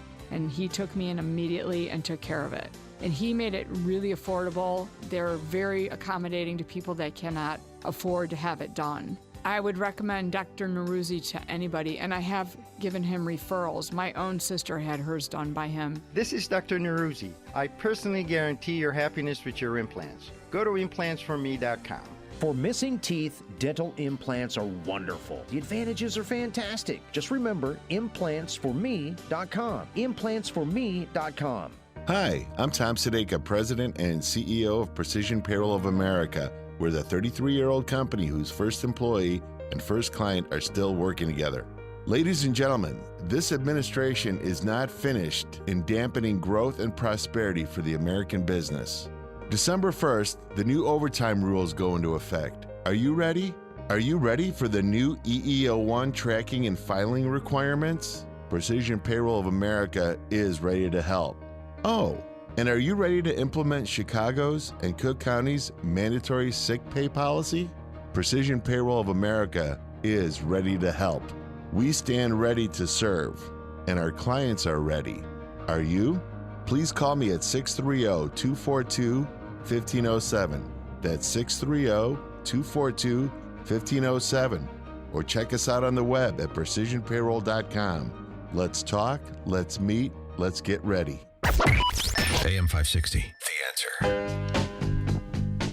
So, Publius Decius Mus, one of the author of one of the four most important pieces this election cycle, Flight 93 election, over at Claremont Review. He has a piece yesterday, Dear Repentant Never Trumpers, no one else could have won. He applauds conservatives and now some of the Never Trumpers who are folding in better than he thought they would, but he makes the point, and this point, there was also a piece, James Antolin, Washington Examiner, made the same argument. What other Republican candidate could have won Michigan, Pennsylvania, Wisconsin? Could another Republican candidate have maybe made a play in Virginia or Colorado, states that Trump lost? I mean, possibly. But you look at the map, and, you don't win those Rust Belt states he won, and it's hard to get to 270. And if that's true, that Trump is the only one who could have won, rather than the conventional argument that everybody could have beat Hillary Clinton, not because she was in a particular candidate, because she was such a bad candidate, but then you have to go actually look at the map and know that they would run the same games against Trump that against every other candidate too. They maybe would just be less effective because there was less material than there was with Trump. But there is a case to be made that perhaps he's the only one who could have won at this moment in American history, given how he won and the states that fell, the blue wall that crumbled for Trump. Kristen in Portage Park, you're on Chicago's Morning Answer. Hi, Kristen. Hi. Yeah, I think the average working person is really tired of feeling suppressed by the unequal application of laws. So there's a class that gets off scot-free, and then there's you and me who we break a law and we suffer for it. Yeah, I think that's right. Thanks for the call, Kristen. I think that was on the ballot on Tuesday, as they say, a week ago Tuesday. Reed in Montgomery. What I was going to say was in regards to the Electoral College versus the popular vote, we're not talking about a huge spread here. It's under 200,000 people towards the popular vote. Well, I think it's $2 million would be a huge difference. I think it's a million. I think it's over 1 million now, but I mean it's 1 million in the context of 122 million votes cast. So, it's less than 1%. Thanks for the call, Reed. Take your point. Todd in Geneva. Hi, Todd. Hello. Hey, Yep. my question is: there's 12 states that offer driver identification cards to people who can't produce proof of residency. 11 of those states vote consistently Democrat, and they all have motor voters. How difficult would it be to manipulate that card into voter rights? Yeah, the issue of voter fraud. Thanks for the call, Todd. Quickly, Val in Sandwich. Yeah, I would be interested to see how Carly Fiorina would have fared against Hillary, being that she was the one other candidate who did not have a political past, political career, came from business, and on top of that was a female. Yeah, thanks for the call, Val. But I'm glad you brought up Carly because I hope she has a place in the Trump administration somewhere. I'm not so sure about Carly, though, as the nominee because do you see Carly sparking the revolt of, just the revolt that Trump sparked? I'm not so sure. I mean, it would have been present. It would have been present there for anybody against the Clinton crime family. But would it have been enough in those swing states or states that Trump turned into swing states that he ultimately won? I'm not so sure. Connect with Dan and Amy on the AM 560 The Answer mobile app. Just text the word app to 64636 to download the app today. This is Bob. Hi, I'm Bob. His company put their trust in Air Comfort to keep their business running cool all summer. Bob knows the value of proper chiller maintenance that includes end-of-season service, so he'll be ready for next summer. I'm ready. Dave, on the other hand, thought he could put off servicing his chiller at the end of last season and had 3 complete shutdowns this summer. Needless to say, his staff and customers were not happy. Moral of the story? Preventative maintenance will save you time, money, and trouble. As the hot weather ends, you need maintenance on your chiller before the start of next season. Air Comfort has one of the largest commercial and industrial service groups in the Chicago area, with a dedicated factory-trained chiller department that takes a scientific approach to analyzing your system and determining any needed maintenance. They know how to work on large equipment, perform an analysis of your chiller, and get you ready for next season. Call 708-345-1900 or visit aircomfort.com. Air Comfort, providing the right climate for business since 1935. What's your caliber? You've heard about Black Rhino holsters for concealed carry, range practice, or competitive shooting.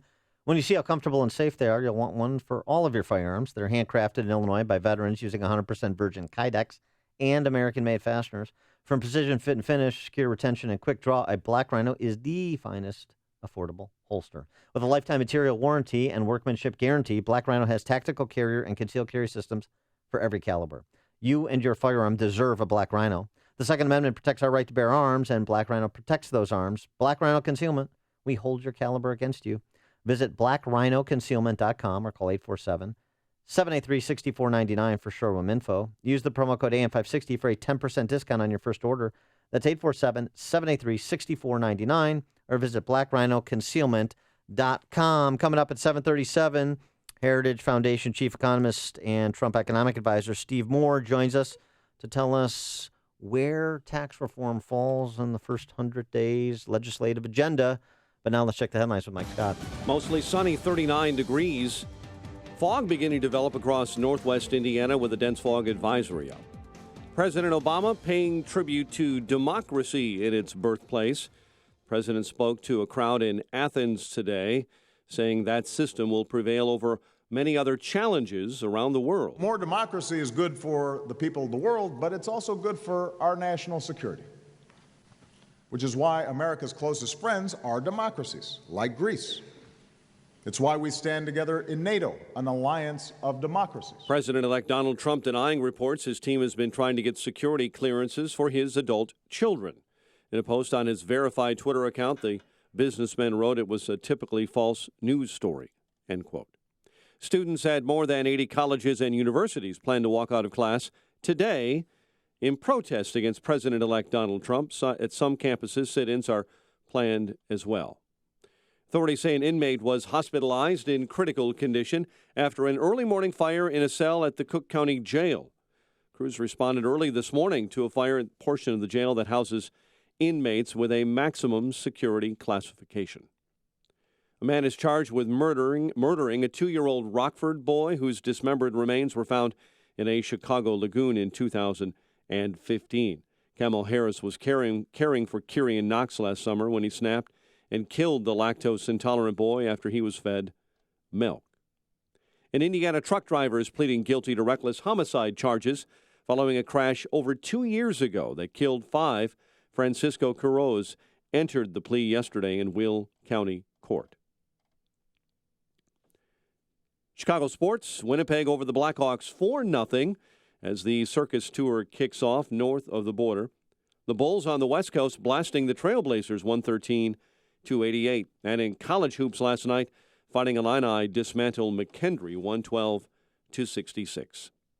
The news, a service of Staples. Staples Print and Marketing Services helps your business promote holiday sales and provides fast turnaround on cards, invitations, even banners and signs. Right now, get 20% off custom holiday cards and invitations. Staples, make more happen. Ends 12/24. More at Staples stores or staples.com. 7:36. Check of traffic and weather on the way next on AM 560. Mike Gallagher believes a Trump win was just the start. This is a movement. Make no mistake about it. We're not going anywhere. Now the movement expects President Trump, wow, does that sound good to say, to do what he says he's going to do. Now this movement holds President Trump's feet to the fire. Do you know what you helped do? We did it. The Mike Gallagher Show. Weekdays at 9, right before Dennis Prager at 11 on AM 560. The Answer. This hourly segment is brought to you by Papa Nicholas Coffee. Papa Nicholas, great coffee, period.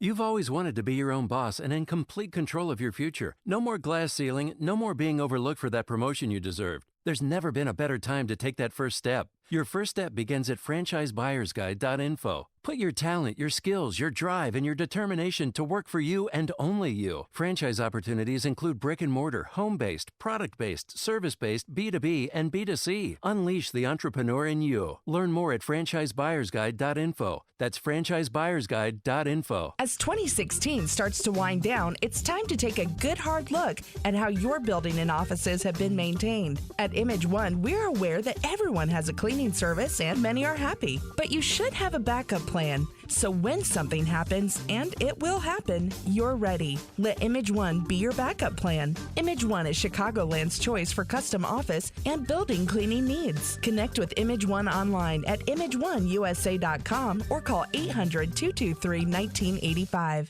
A senior software engineer full stack is needed to develop applications and tools utilized internally and externally, contribute to requirements gathering, architecture, design, and implementation of enterprise-class UI and web portals, deliver on software projects using proven development processes Agile and Scrum, develop improvements for front-end best practices and web application layer implementation. Candidate must possess a bachelor's degree or equivalent in computer science or management information systems. Equivalency will be considered based on a measure of 1 year of university education equals 3 years of work experience. Must also have 3 years experience with PHP, MySQL database, and Python. Also required are experience in service-oriented architecture, SOA, MVC standard, modern coding security practices, and hosting industry, employment or ownership of server VM, and permanent U.S. work authorization. Please send resume and cover letter to Deanna Swanson, HR Director of Singlehop, LLC, 500 West Madison Street, Suite 801, Chicago, Illinois, 60661.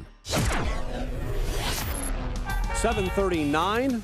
Check of the roads. AM 560 traffic center time. Here's Jim. Thanks, Mike. Southbound Tri-State bottled up 132 to 176. Veterans Oriole northbound jammed. I-55 most of the way to St. Charles and Army Trail to 290. Eden's 30 minutes. Lake Hook to Montrose outbound 29. Kennedy 57 minutes. O'Hare to downtown outbound 50. The Ike a 58-minute drive. Thorndale to the post office outbound 50.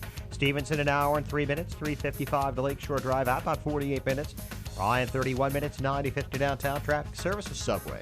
Now at Subway, Wednesday is Turkey Breast Day. That's today's 356-inch sub of the day. And it's no artificial flavors or colors from artificial sources. It's $3.50. It's a great sub for a great price. There's a different 356-inch sub every day, only at Subway. That's traffic. AM 560, The Answer. Chicago's Morning Answer continues next. Your official Chicagoland weather forecast from the aircomfort.com Weather Center, providing the right climate for business since 1935. Patchy morning fog and some dense fog reported in northwest Indiana, high near 60. Patchy clouds, 46 overnight. Currently, we have 39 at O'Hare. Next news coming up at 8, and Chicago's Morning Answer with Dan and Amy continues next on AM 560, The Answer. This hourly segment is brought to you by Grow My Retirement with Bill Geiger of Geiger Wealth. Tune in Saturday afternoons at 2 for Grow My Retirement with Bill Geiger of Geiger Wealth. You want more than just the headlines? Find out what's going on and what it means with me, Dennis Prager, this morning at 11, right here on AM 560, The Answer.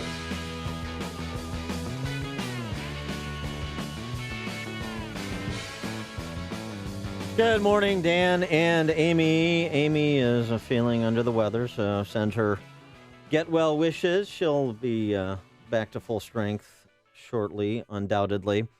It's living in Lakeview. It's punishing, especially Amy trying to be reasonable with all her Lakeview friends and that cult that she attends on Sundays and so forth. We were talking about a couple things. One about Barbara Boxer's legislation to abolish the Electoral College because she lost.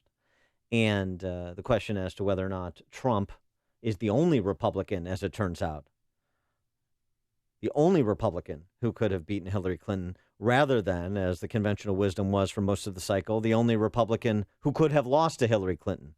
Let's get Kirk in Roselle has been waiting patiently. Hey, Kirk, you're on Chicago's Morning Answer. Hi, Kirk. Hey, Dan. Yeah, I'm so tired of this argument of electoral college versus popular vote. We all know going in, at least we should know, what it is. We're voting for electoral college. And if it was the popular vote, I still think we would have won. The situation is we know in Illinois, we're voting, and how many times do people just say, what's the use of voting? We never, are going to be able to elect or never going to be able to win in Illinois, because you feel like it's useless almost. And if we knew going in that it was going to be a popular vote, I think we would get a lot more people in Illinois to get out and vote. And also states where, they automatically are going to win, there'd be more people that would be coming out to vote as well. Yeah. So we should know going in that that's the way it is. Thanks for the call, Kirk. I agree with that to this extent. If you change the rules of the game, then people play it differently. So exactly, that's exactly right. But the left analyzes everything statically. We just do this, then people won't respond to the incentives or to the rules changes. Well, of course they will. Of course they will. So I think that's right. It's a whole different exercise if you change the rules. In terms of Illinois, always going blue. I mean, again, Wisconsin went blue from 84 to 2016. So nothing is inexorable. However, with that said, looking at some exit polling data in Illinois, it turns out, the conventional Vichy Republican argument in Illinois is this, that we have to get the proverbial suburban soccer mom who wants her abortion and wants your guns. That's how we need to pander to them in order to win. It turns out the challenge is a little bit more complicated than that. If you look at the exit polls from Illinois, maybe a couple examples here. Nationally, white voters made up 70% of the electorate. They went strong for Trump. 58-37 for Trump. In Illinois, whites represented 65% of the vote, so approximately kind of a microcosm of the nation is Illinois.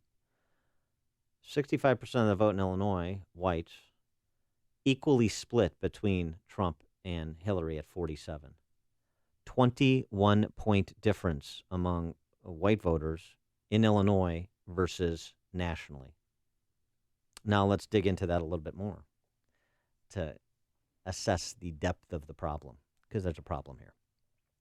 If you haven't noticed, based on who's in power. Nationally, white men made up 34% of the vote. They sided with Trump 2-1, 63-31. In Illinois, white men represented 32% of the vote, so essentially the same as nationally. The split in Illinois, 49 for Trump to 41 for Clinton. Again, that is doing a little bit of back-of-the-envelope math. 24-point difference between white men in Illinois versus the nation. So it seems to me the Republican Party here has a much bigger problem than just suburban soccer moms, which is what a lot of people have repeated as the real challenge, in addition to building our ranks within minority communities. We have to do those things. We have to do all of those things. I'm not content with 5 or 10 or 15% of the black vote. It's absurd. We should be getting a majority of the black vote. We should be getting conservative first, Republican by necessity, conservatives, advocating conservative policy solutions to improve people's lives. We should be getting a majority of the Latino vote. We should be getting a majority of the black vote. We should be getting a majority of the Asian vote. We should be getting a majority of the vote. We should be the super minority party in a state that has been destroyed by Chicago Democrats and Vichy Republicans. But we're not. 24-point difference among white men between Trump's numbers nationally and Trump's numbers in Illinois. Well, let's talk about that. Why do you think that is? What explains it? What should be done about it? 312-642-5600, turnkey.pro answer line, 64636DA, turnkey.pro text line. Oh, how about Verlin on the south side? All right, how you doing, Dan? Hey, Verlin. Listen, contrary to people's belief, this is not a democratic society. It's a representative republic. Right. And I want to tell you something. If liberals had their way, they would mandate that we vote. And you have every fat loser in their basement, every young teenager, 18 to 20, brain full of mush, clicking on the keyboard, deciding your future and my future. I don't want that. I want everything to stay exactly the way it is. I want every politician to go to every state they can and fight for our vote. Donald Trump outdid everybody else. He was flying like a bird that didn't know where he wanted to go, but he landed where he needed to be, and he got every vote that he needed to win the election. I'm going to tell you one thing. Liberals shot themselves in their foot. You know how they did that, Dan? This is how they did it. They kept on saying the uneducated. If you went to school from K through 12, you're educated. You just don't have a college degree. But every time they said the uneducated, I knew we were going to win because they pissed off the rural area and the Rust Belt, and Donald Trump won. Yeah, thanks for the call, Verlin. A little bit more on the exit polling. You know, it says, while you're thinking about the male deficits we suffer here in Illinois as conservatives, if you are one. White women with a college degree, college-educated women. We talked about it a little bit yesterday. Oh, boy, that was going to be wheelhouse for Hillary, right? That's where she was going to solidify victory. College-educated women represented about a fifth of the voters nationally. But as I mentioned yesterday, Hillary only won that demographic, 51-45. Very close. So, again, those 45% of college-educated women who voted for Trump, they must be misogynists, right? In Illinois, though, again, the contrast.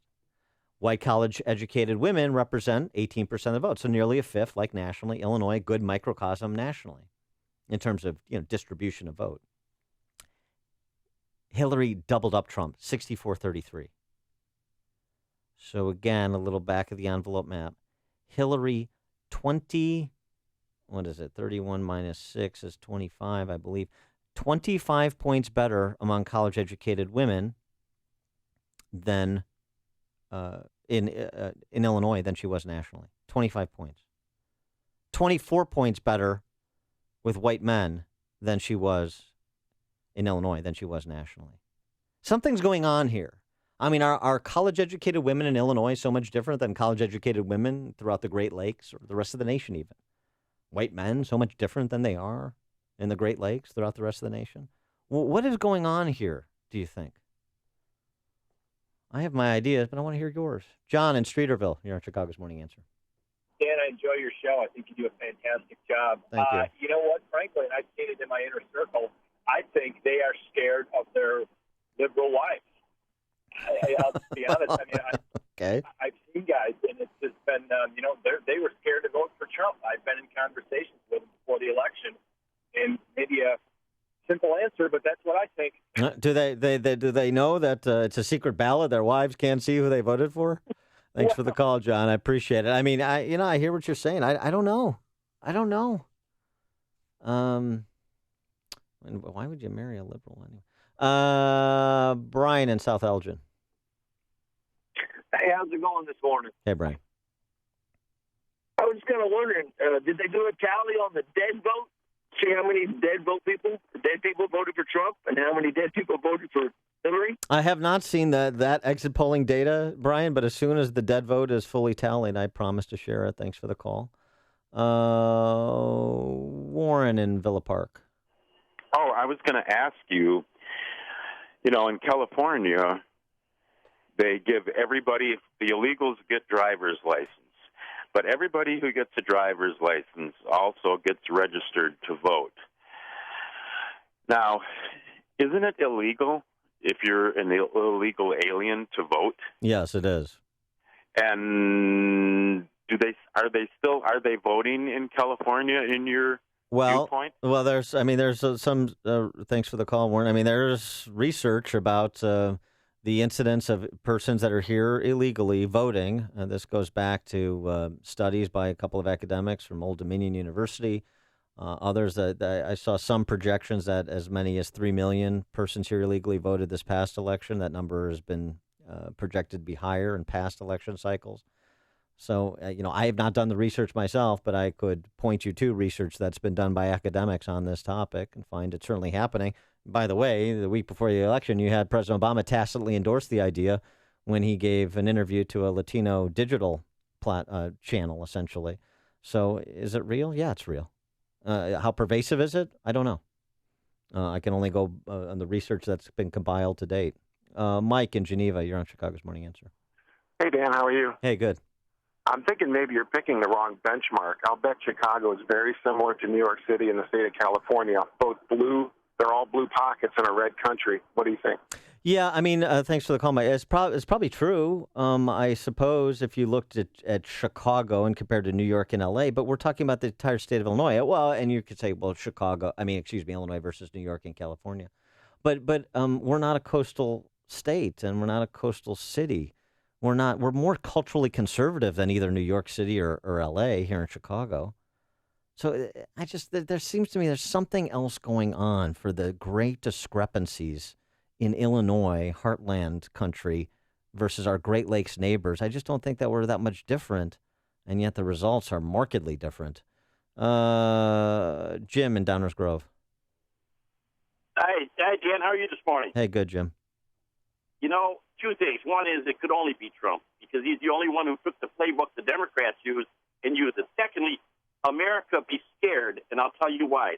These students in college are so upset they shut down. Is this the kind of people we're raising? Is this how our parents raised our children? That they're going to shut down as soon as something they don't like happens? That's frightening. Yeah. Adult babies. Thanks, Jim. And now, a moment of objectivism with your Ron Brook and the Ayn Rand Institute.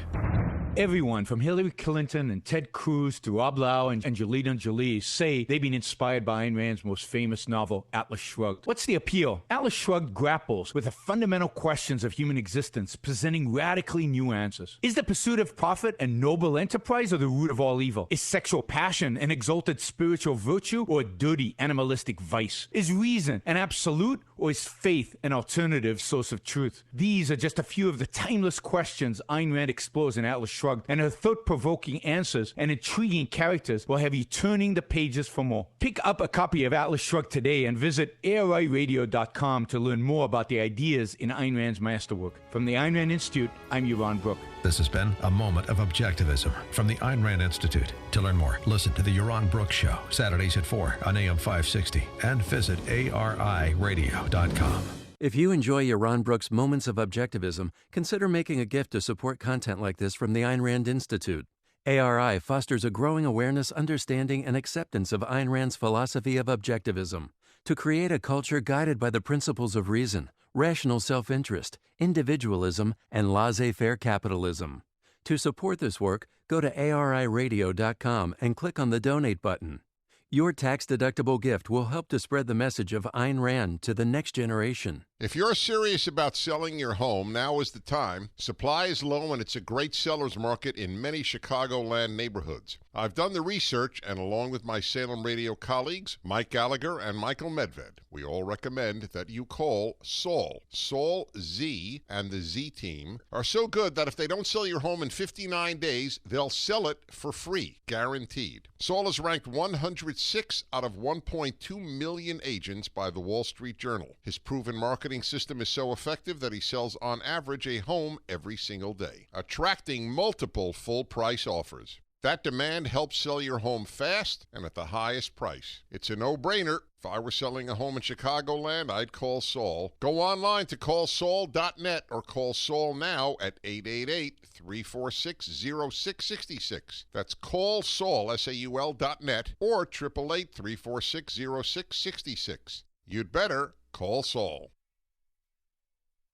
Many of you own or manage growing companies, and you know that your entire business depends on your phones. If your phone service provider struggles to deliver your calls, it can mean lost revenue. That's often the case with an outdated phone system. The solution? Well, it's a company that we use here at AM 560, Innovative Networks.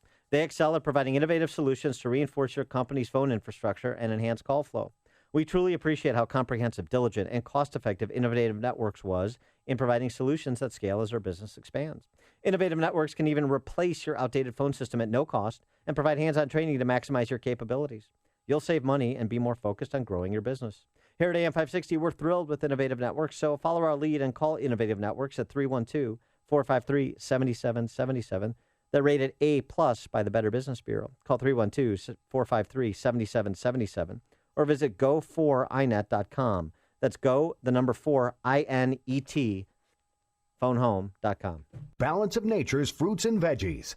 Oh, I had my joints all ached. My sciatic nerve was really bad. Like 10 hours, my eyes were so tired and heavy and almost burning. And then when I woke up in the morning, there was this nagging pain. I mean, it hurt to open them. And just in a week, like, I don't have the nagging pain anymore. My joints stopped hurting, and I'm in wood season. I'm lugging wood right now, and I'm not hurting. So that's, like, amazing for me. I'm usually really suffering. It's pretty effective. And so now, like I said, my husband and I are both taking it, and he even said his joints aren't aching as much, and he's feeling better. Good health is only a phone call away. What are you waiting for? Don't miss your opportunity to get a free month's supply of Balance of Nature. Call 1-800-2468-751. That's 1-800-2468-751. Or go online to balanceofnature.com. Use promo code CHICAGO.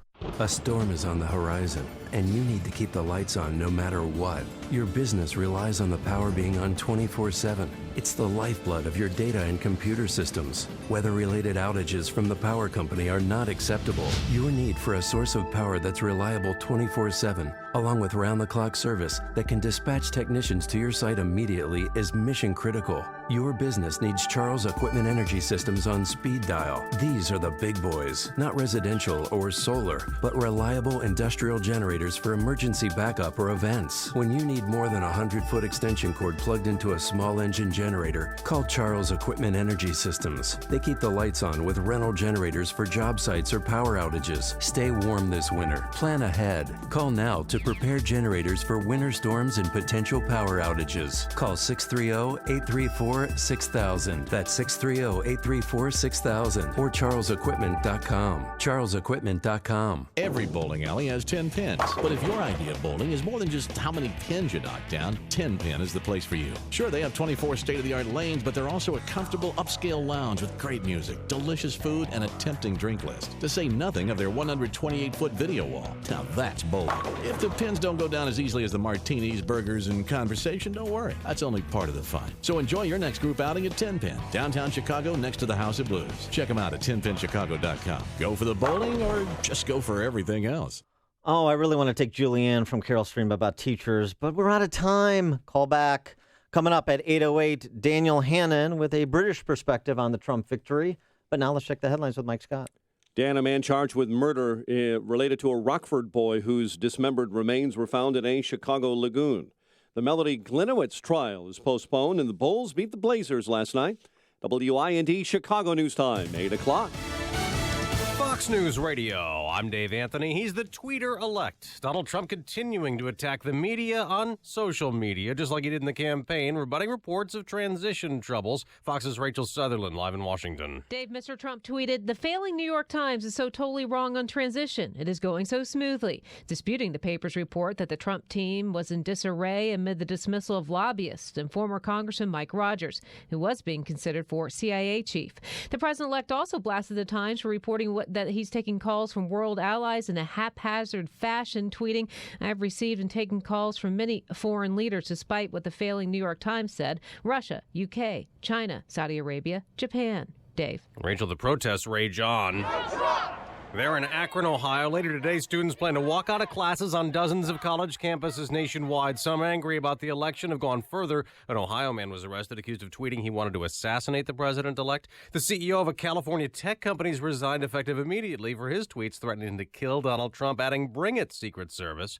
Matt Harrigan's apologized, calling it a flawed joke. President Obama is again vowing a smooth transition. We have very different points of view, but American democracy is bigger than any one person. That was in an address to the Greek people. Fox's Simon Owen, live in Athens. Dave, the president reiterating his commitment to a smooth transition. His speech here also big on globalization, saying countries can't cut themselves off from one another.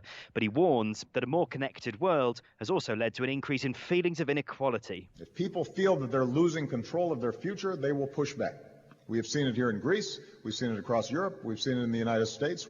The president saying, given those concerns, an impulse to pull back from a globalized world is understandable, but would be a mistake. Dave? Simon, Secretary of State Kerry's at a climate conference in Morocco saying an overwhelming majority of Americans want the U.S. to keep honoring the Paris Agreement to reduce emissions. Fox News Radio, fair and balanced. In Chicago, mostly sunny skies, 38 degrees at 8:02 on AM 560. The Answer, good morning. I'm Mike Scott. There has been a surge of dense fog over northwest Indiana as well this morning. Drive with care. Authorities say an inmate was hospitalized in critical condition after an early morning fire in a cell in a maximum security wing of the Cook County Jail. A 25-year-old, according to the Chicago Fire Department, has burns over a good portion of his body and stab wounds that appear to be self-inflicted. Major League Baseball will honor its pitchers today. Cy Young awards will be handed out. The National League finalists include two Cubs, John Lester and Kyle Hendricks. A man is charged with murder in the case of a 2-year-old Rockford boy whose dismembered remains were found in a Chicago lagoon in 2015. Police said yesterday Camel Harris was caring for Kyrian Knox last summer when he snapped and killed the lactose-intolerant boy after he was fed milk and cried throughout the afternoon. Chicago Police Commander Kevin Duffin. The baby apparently ingested some milk, and the baby was lactose intolerant and kept crying all afternoon, and he kind of just snapped and couldn't deal with it anymore. Several of the toddler's body parts were discovered last September in the Garfield Park Lagoon. The Illinois Labor Relations Board has declared contract negotiations between Republican Governor Bruce Rauner's administration and the state's largest public employees union at an impasse.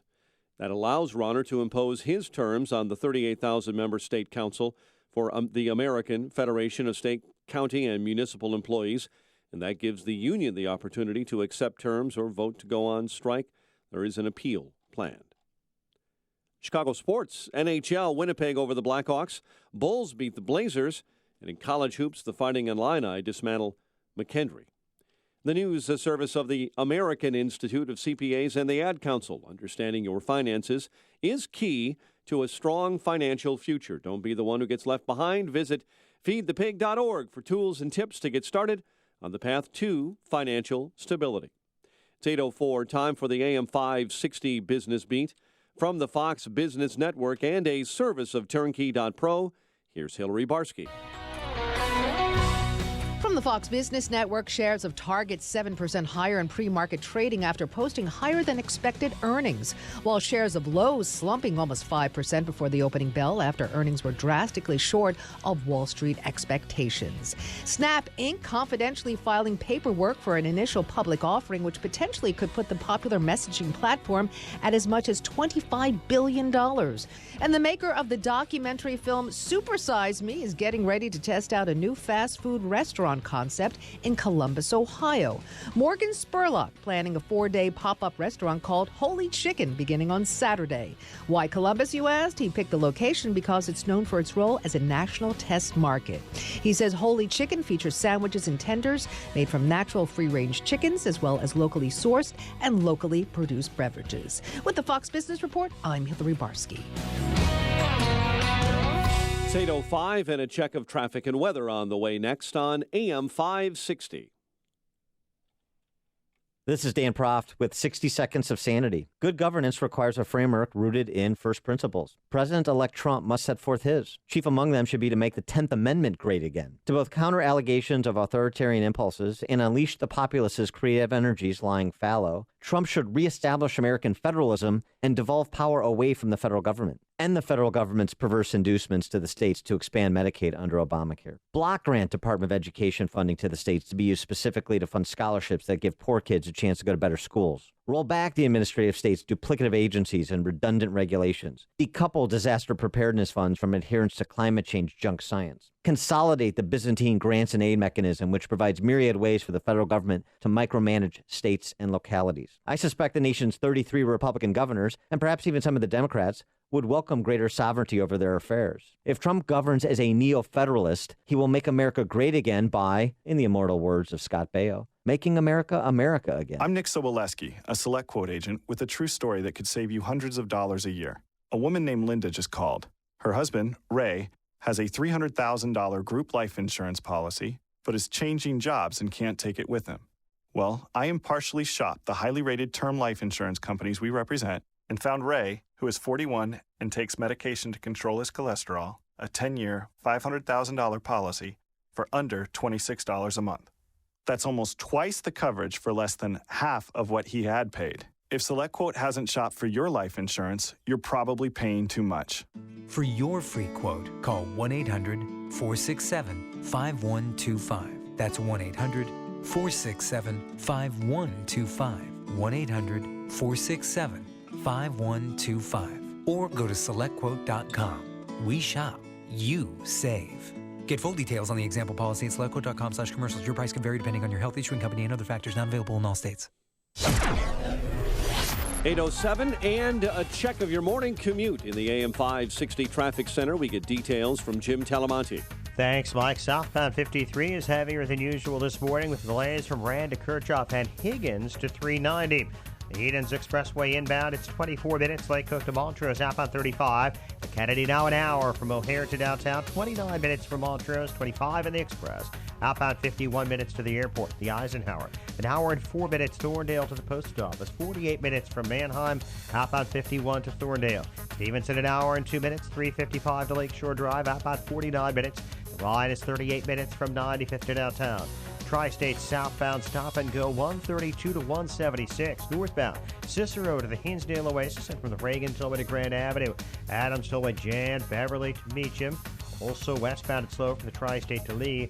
Veterans Memorial stop and go from I-55 most of the way to St. Charles. Army Trail to 290. Traffic answers when you need them most. I'm Jim Talamonte, AM 560, The Answer. Chicago's Morning Answer continues next. Your official Chicagoland weather forecast from the AirComfort.com Weather Center. Here is meteorologist Kevin Snyder. Today, patchy fog for the morning otherwise. Mostly sunny, high 60. Tonight, patchy clouds, low 46. Breezy with a full day of sunshine tomorrow, high of 70. Then at night, mild with patchy clouds, low 56. I'm Kevin Snyder on AM 560, The Answer. Warming up, now 45 at O'Hare, 50 along the lakefront. Your next news update is at 8:30. Chicago's Morning Answer with Dan and Amy continues next on AM 560, The Answer. This hourly segment is brought to you by Radio Garden Sense, a show bringing your property's gardening needs alive. Radio Garden Sense, Sunday mornings at 11 on AM 560, The Answer. Good morning. Welcome to to your Wednesday morning briefing. Here's what you need to know to start your day. We are going to have to guard against a rise in a crude sort of nationalism that is built around an us and a them. If Trump is serious about seeking unity, the first thing he should do is rescind his appointment with Steve Bannon. Rescind it. Don't do it. Look, I don't know whether he's an anti-Semite or not. I just don't think you should toss that phrase around casually unless there's overwhelming evidence. This is Chicago's Morning Answer with Dan Proft and Amy Jacobson on AM 560. The Answer.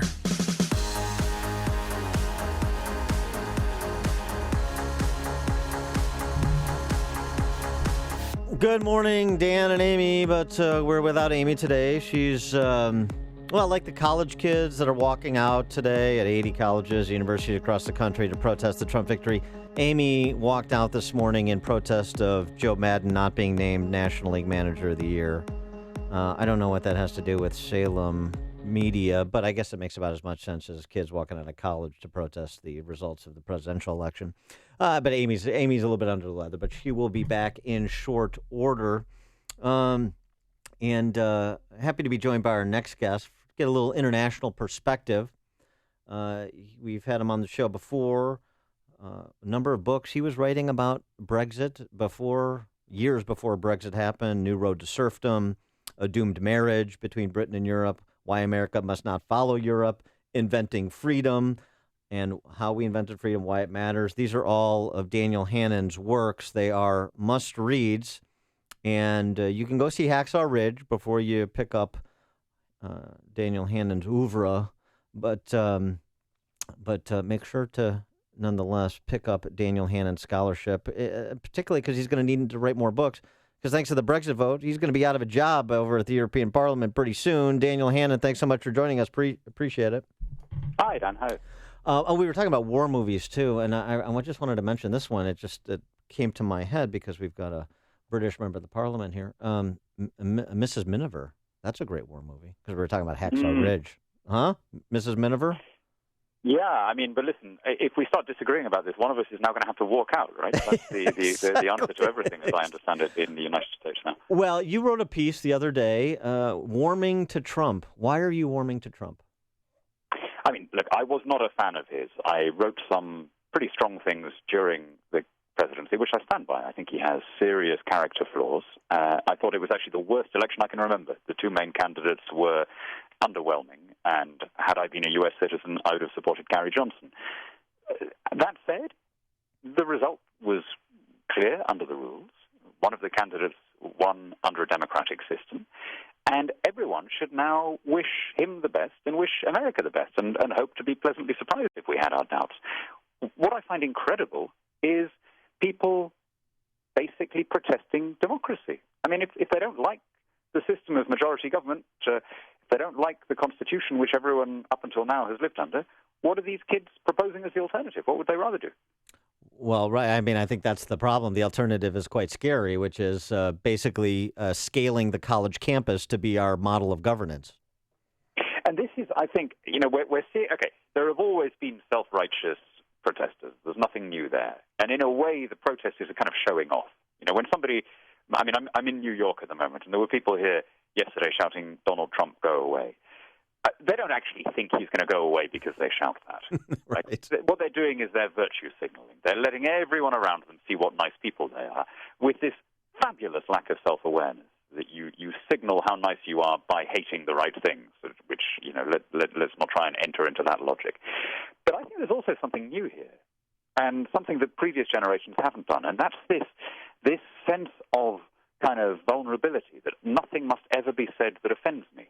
So these people walking out of campus now are the first generation to have insisted on safe spaces and trigger warnings, And if that's the culture you're coming from, if you've been taught that simply to ask a Mexican student where his family is from is a kind of microaggression, how are you going to handle the real world? How are you going to handle some of the tough things that Donald Trump said during the campaign? And your reaction is to say, because I'm offended, this may not be said. But that's, I think, a new and alarming development. Well, I mean, doesn't it also speak to the lack of scholarship on college campuses today, and frankly, obviously, underneath that, the K through 12 system? Because it seems to me, and Rusty Reno over at First Things had this sussed out earlier this cycle, and perhaps the most cogent description of this I've read. This is just all bigot baiting. That's all the left has to offer is bigot baiting, rinse, repeat, become more shrill. But it's just one thing after the other. And so you have to extend the narrative that anybody who disagrees with me is part of some shadowy white nationalist movement, whether it's Brexit supporters or Trump supporters. No, I agree, Dan, but that is not new. I mean, Romney was called a Nazi, McCain was called a Nazi, Nixon was called a Nazi. You know, that there's always been a slightly sociopathic chunk of the left that thinks that way. What I think is new is this kind of my feelings must never be hurt, my opinions must never be challenged. And I think there are reasons that we have changed generationally. I mean, for example, a small but telling thing, cycling or walking to school has gone from being the norm to being the exception.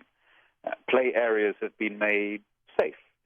Schools have an obsessive kind of anti-bullying policy now, where kids are basically taught that any words that they don't like are a form of violence against them.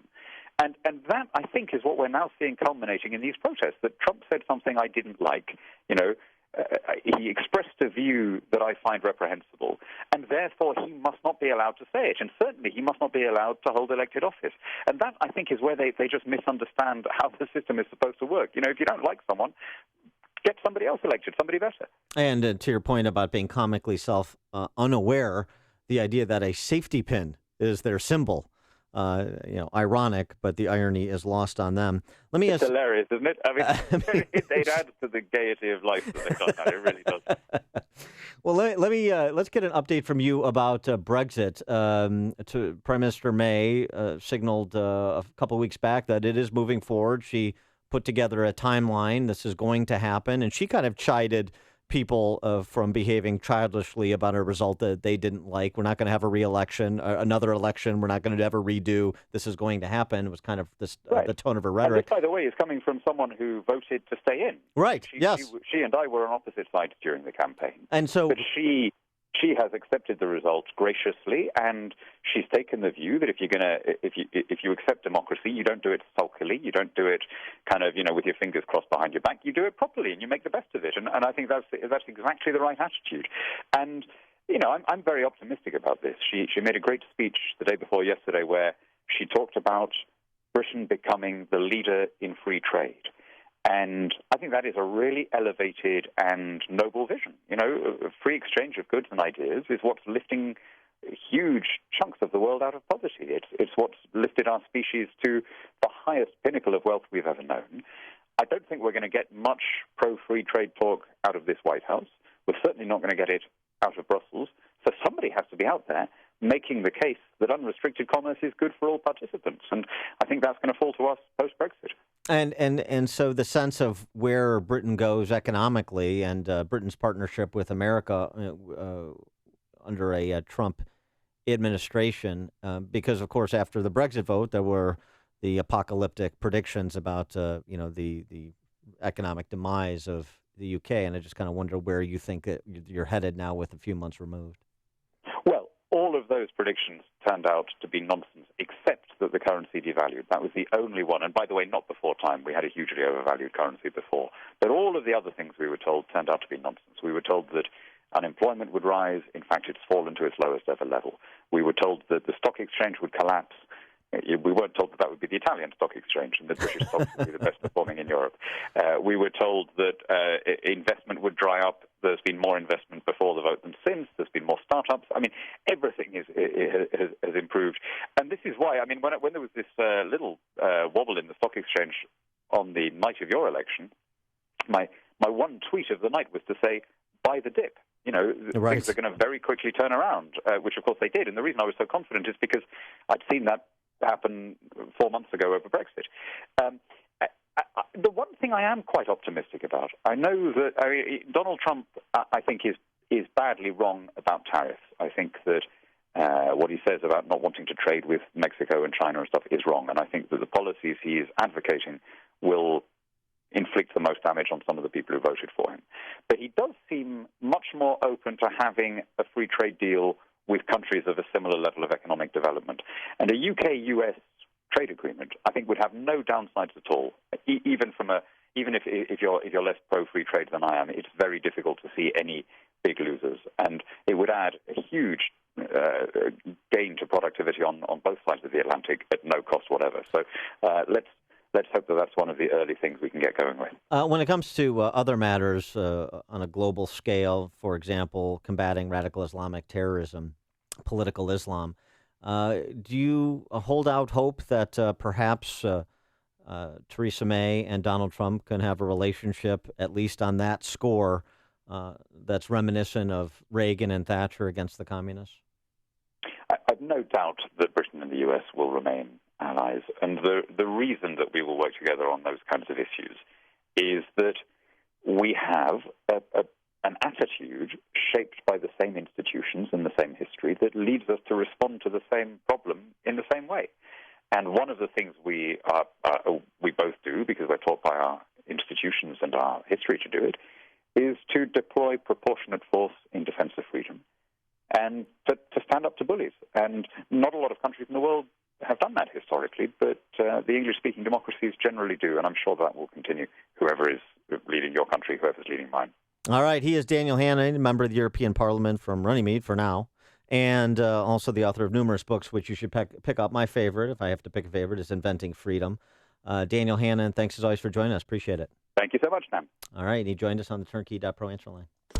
Listen to Dan and Amy on your smartphone. Download the AM 560 mobile app today at 560theanswer.com/mobile.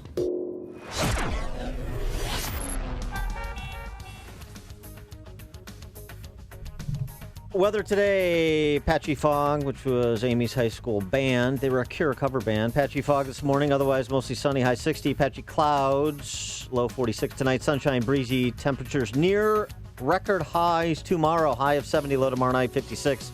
Now let's get a check of the roads with Jim Telemonte. Thanks, Dan. No fun at all this morning on 53 and 355. Southbound delays are from Rand to Kirchhoff, Higgins to 390, and then Lake Street to St. Charles. Northbound bottled up from I-55 most of the way to Roosevelt. The Edens is 24 minutes. Lake Cook to Montrose, outbound 35. Kennedy, an hour from O'Hare to downtown. 40 minutes from Montrose, 29 to the Express. Outbound 18 to Montrose, 50 to the airport. The Eisenhower, an hour 15. Thorndale to the post office, 55 minutes from Manheim. Outbound an hour to Thorndale. The Stevenson, it's an hour and 7 minutes. 355 to Lakeshore Drive. Outbound 50 minutes. The Ryan, 38 minutes. 95 to downtown. Jim Telemonte in the AM 560 Traffic Center. When it comes to commercial vehicles, it's time to drill down to the details. If you're not driving the new Sprinter Worker from Mercedes-Benz, your van just isn't cutting it. The Sprinter Worker takes payload up a notch, carrying up to 3,512 pounds. Its cargo volume is cranked up too, with over 300 cubic feet of space. When it comes to safety, it's unmatched, but it's the price that'll really hammer it home. The new Sprinter Worker starts at just $32,495. It also has a service interval of up to 20,000 miles and the highest residual value in its class, according to ALG. Put that in your pipe and weld it. Huge capacity, small price, starting at just $32,495. The all-new Sprinter Worker, starting at only $32,495. Mercedes-Benz, vans born to run. MSRP for a 2016 Sprinter Worker excludes all options, taxes, title, registration, transportation charge, and dealer prep. Options, model availability, and actual dealer price may vary. See dealer for details. Townstone Financial is synonymous with great rates, low closing costs, and phenomenal service to the thousands who have completed purchases and refinances with us since 2002. Hi, my name is Barry Sterner, owner of Townstone Financial. Let's hear about the Townstone experience from one of our customers. Looking towards the future, I experienced this. We were done, we had the mortgage, and then a few months ago, you called me up, you're like, hey, rates just took a drop this morning. I don't know how long they're going to last. If you want, we can actually get your rate down from 4.125 to 3 3.625 with zero closing costs. He's like, it's basically free money. So like that is superior service. That's fact that you can't compete with Townstone. Remember, nobody values your business more than Townstone Financial, and I'm always available to answer your questions. Call me now, Barry Sterner, 312-896-2111. That's 312-896-2111. Or go to townstone.com. That's TOWNSTONE.com. Townstone Financials, Indiana, Michigan, Wisconsin, Florida, Illinois, mortgage licensee 6629 and NMLS 136639, equal housing lender. Balance of Nature's fruits and veggies. I had some ulcer issues on my leg that I had from Vietnam. It would erupt on occasion of periods of stress. When I was taking juices, these ulcers had disappeared, but I was not able to get good quality fruits and vegetables to make good juices. And, these ulcers came back. But since I've been taking the fruit and the veggie capsules, these ulcers again have subsided. Good health is only a phone call away. What are you waiting for? Don't miss your opportunity to get a free month's supply of Balance of Nature. Call 1-800-2468-751. That's 1-800-2468-751. Or go online to balanceofnature.com. Use promo code CHICAGO. AM 560, The Answer.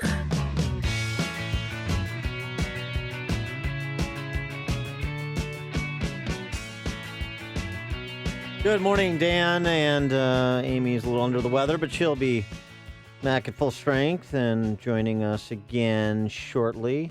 Obama, we were talking about Daniel Hannan, MEP from Runnymede over there across the pond. So why don't we stay international in flavor for a moment and enjoy the offerings of President Obama during his visit to Greece yesterday, where he thanked Greece for all they've done. I mean, historically, not lately. We owe Greece a debt of gratitude, said President Obama. Well, they owe everybody right now financial debts, but in terms of the foundations of representative democracy, I understand what he's saying. I understand less what he's saying here and just how unself-aware he is. We talked to Hannan about the great irony of the safety pin being the symbol for the bedwetters on the left, whether they're on college campuses or George Soros's payroll, and how oblivious they are to the irony. Well, speaking of oblivious, President Obama inveighing on the 2016 election. As I said, sometimes people just feel as if we want to try something to see if we can shake things up. And that, I suspect, was a significant phenomenon. He should know a significant phenomenon like that, because isn't that what happened in 2008? Isn't that how he became president of the United States? The idea that I am going to project onto Barack Obama all of my hopes and dreams, and hope and change was the two words that summed up his entire candidacy, regardless of what the underlying evidence is. Isn't that what happened in 2008? I think so. In addition to the kind of the make history component, but that's what Hillary attempted to do. She just wasn't a good vessel for it. And President Obama, of course, in his typical haughty ways, trying to kind of vouchsafe the dignity of the presidency, and before he turns it over to Trump. That's what he's kind of sort of doing when he offers this review. We are going to have to guard against a rise in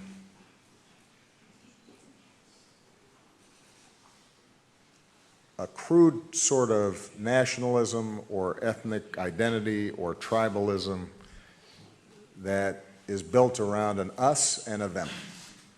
So this is the dissociative, the purposely dissociative President Obama, where he stands outside his presidency and offers comment that has nothing to do with him.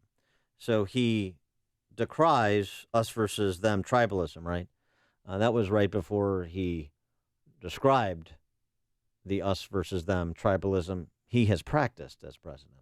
I think raising wages, investing in infrastructure, making sure that people have access to good educations that equip them for the jobs of the future.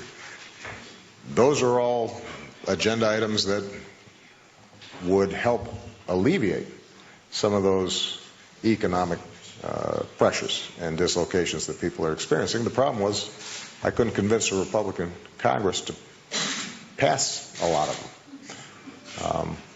Now, having said that, people seem to think I did a pretty good job. Yeah, just people, not him. So us versus them. Republicans are against infrastructure and quality education and rising wages and all the like, or is it more the case that they disagree with the government-centric approach that President Obama, as the Manchurian candidate for the left, has with respect to all of these areas? And it turns out that central planning emanating from D.C. works no better than it does at the local level in cities like Detroit or Chicago. Creates financial catastrophes and untold human suffering. Doesn't work. It's not about getting the right people in charge. It's not about the top line. If I say this is affordable care, then it turns into affordable care. It doesn't work that way. But the president, of course, projects onto his opponents that which he practices. And he is right on one thing, though. He is right on one thing, and that is his approval. 10 points, plus 10 points, 55-45, roughly, in terms of the polls I've seen the last week. Presidential approval rating in this country. So it is interesting. He has done a couple of things. One, he's maintained his personal popularity for the most part, despite an absolute rejection of his policy agenda. Oh, and his comrades in arms. He has turned the Democrat Party into a coastal party. That's what's happened under President Obama. Donald Trump, control of the Senate, control of the House. 33 of 50 governors. 2/3 of state legislatures, all under Republican control. That wasn't the case when he ascended to the office in 2008. That's the Obama legacy. He's marginalized the Democrat Party, and now I suspect Donald Trump will marginalize a lot of the big government gambits that he entered into over the past 8 years. At least I hope he does. And part of the team that is going to do that includes Steve Bannon, senior counselor, who is in the crosshairs of the left. And we're going to talk to Joel Pollack from Breitbart News at 8:38 about the aforesaid Steve Bannon. But now let's check the headlines with Mike Scott. 38 degrees, sunny skies at 8:31. Texas Senator Ted Cruz may become a key player in the Trump administration. Bloomberg News reporting that the former Trump rival is on the president-elect's shortlist of potential attorney general nominees. And a Cruz spokeswoman admits Trump and Cruz met yesterday in New York. But not about the attorney general, according to Catherine Frazier. She says they simply discussed how he can best help the new administration. President Obama paying tribute to democracy in its birthplace. More democracy is good for the people of the world, but it's also good for our national security, which is why America's closest friends are democracies, like Greece. It's why we stand together in NATO, an alliance of democracies. The president moves on later today to Germany and will meet with other world leaders on his final tour away from the White House. Operations at Oklahoma's Will Rogers Airport returning to normal this morning after a man ambushed and killed a Southwest Airlines employee yesterday, then turned the gun on himself. The U.S. Postal Service gearing up for its busiest time of year. It expects to deliver 750 million packages during the holidays. That is a 12% increase. Authorities continue to investigate a shooting on the Eisenhower Expressway in Chicago that critically injured a man yesterday. Major League Baseball honors its pitchers today with the Cy Young Award. Finalists for the Cubs, John Lester and Kyle Hendricks. Expect a vote today on a budget for the city of Chicago for 2017 by aldermen who have been debating several portions of that spending plan, including a hike in the amount of tax placed on a plastic bag ahead of today's city council meeting. Winnipeg beat the Blackhawks 4-0. Bulls beat the Trailblazers 113-88. The news service of Staples Staples Print and Marketing Services helps your business promote holiday sales and provides fast turnaround on cards, invites, banners, even signs. Right now, get 20% off custom holiday cards and invitations. Staples, make more happen. Ends 12/24. More at Staples stores or staples.com. 8:34 and a check of traffic and weather on the way next on AM 560. Mike Gallagher explains why some people voted for Trump. I don't want to gloat because it's not. I don't want to hurt people. You know, I'm taking a cue from Donald Trump. You know what he said about Bill and Hillary Clinton? He said, I don't want to hurt them, but she did some pretty bad things. The compassion that he has for people really did shine through. Trump haters don't want to admit that. The Mike Gallagher Show, weekdays at 9, right before Dennis Prager at 11 on AM 560. The Answer. If you're looking to relieve symptoms or support your well-being, head to Walgreens for brands you need like Advil, Robitussin, Emergency, and Nexium 24-Hour and take your health in your own hands. It's your wellness. Own it. Honey, I'm really worried about our retirement funds. Oh, me too. We lost so much value in the recession in the stock market. I'm worried we won't have enough to retire. Jim next door told me that he had set up a new kind of IRA with the Gold Silver Group. He said how simple and safe it was. It's a private storage IRA, and we could have real gold and silver in our hands. Really? You mean we can actually see it and touch it? Absolutely. Jim said we could have all the benefits of an IRA to help build our retirement income. Bottom line, we would own a real tangible asset, and we would have the security of knowing we're protected no matter what the economy does. What do you think? I think we need to find out how to get our own private storage IRA. We need to call the Gold Silver Group right now. Are you ready to protect your future? Call 800-511-6771 now to find out how easy and safe it is to set up a private storage IRA with Gold Silver Group. Get up to $995 in free silver on all qualified transactions. Ask how. All transactions have no startup fee, are privately delivered and fully insured. Please call us now. 800-511-6771. 800-511-6771. Dan Proft here, gentlemen. It's Movember. Yes, another month to remind us to take better care of our health. Many of us are going to grow mustaches this month, but hey, why not go to a doctor you can trust too? I personally recommend going to the licensed medical providers at Low T Center. They're friends of mine you can trust. At Low T Center, they know we hate to go to the doctor. That's why they make it quick and easy. And with their on-site lab, you will get your results back in about 20 minutes. They even accept most health insurance and have flexible hours, including hours on Saturdays. And right now, in honor of Movember, Low T Center is offering a testosterone and prostate level test for just $50. It's a great time to get your levels checked, especially if you don't have insurance or if you haven't met your deductible yet. Call 630-409-4305. That number, 630-409-4305. Give my friends at Low T Center a call and tell them Dan Proft sent you. Call 630-409-4305 or go to lowtcenter.com. Hi, I'm Joel Weinberger, owner of Continental Audi of Naperville. An exceptional purchase experience is only the beginning at Continental Audi. Your ownership journey continues with VIP loyalty rewards, concierge service, and complimentary washes, just to name a few. Every day, we provide more than just a great deal on every new Audi. Going on now, during the Season of Audi sales event, we will make your first payment, plus you may qualify for $500 to $5,000 in bonus cash. Continental Audi has over 200 new Audi vehicles to choose from, including the Audi A3, A4, A5, and A6 sedans, and the Audi Q3, Q5, and Q7 sport utilities. Audi is one of the best performance vehicles on the road. Drive an Audi and feel the difference of Quattro all-wheel drive. Drive a Continental Audi and you'll experience the difference a dealership can make. Come in today during the Season of Audi sales event and Continental will make your first payment. Continental Audi of Naperville at continentalaudi.com. Up to $1,500 on select models must qualify. See dealer for full details. 8:37, time to check the climate of your business with aircomfort.com, providing the right climate for business since 1935. Check of the roads, AM 560's Jim Talamonte. Thanks, Mike. Adams Tollway westbound. It is a mess from the Kennedy to Lee Street, where for some reason there's construction now during the morning rush, scheduled till 2 p.m. The left lane is closed from the Tri-State to Lee.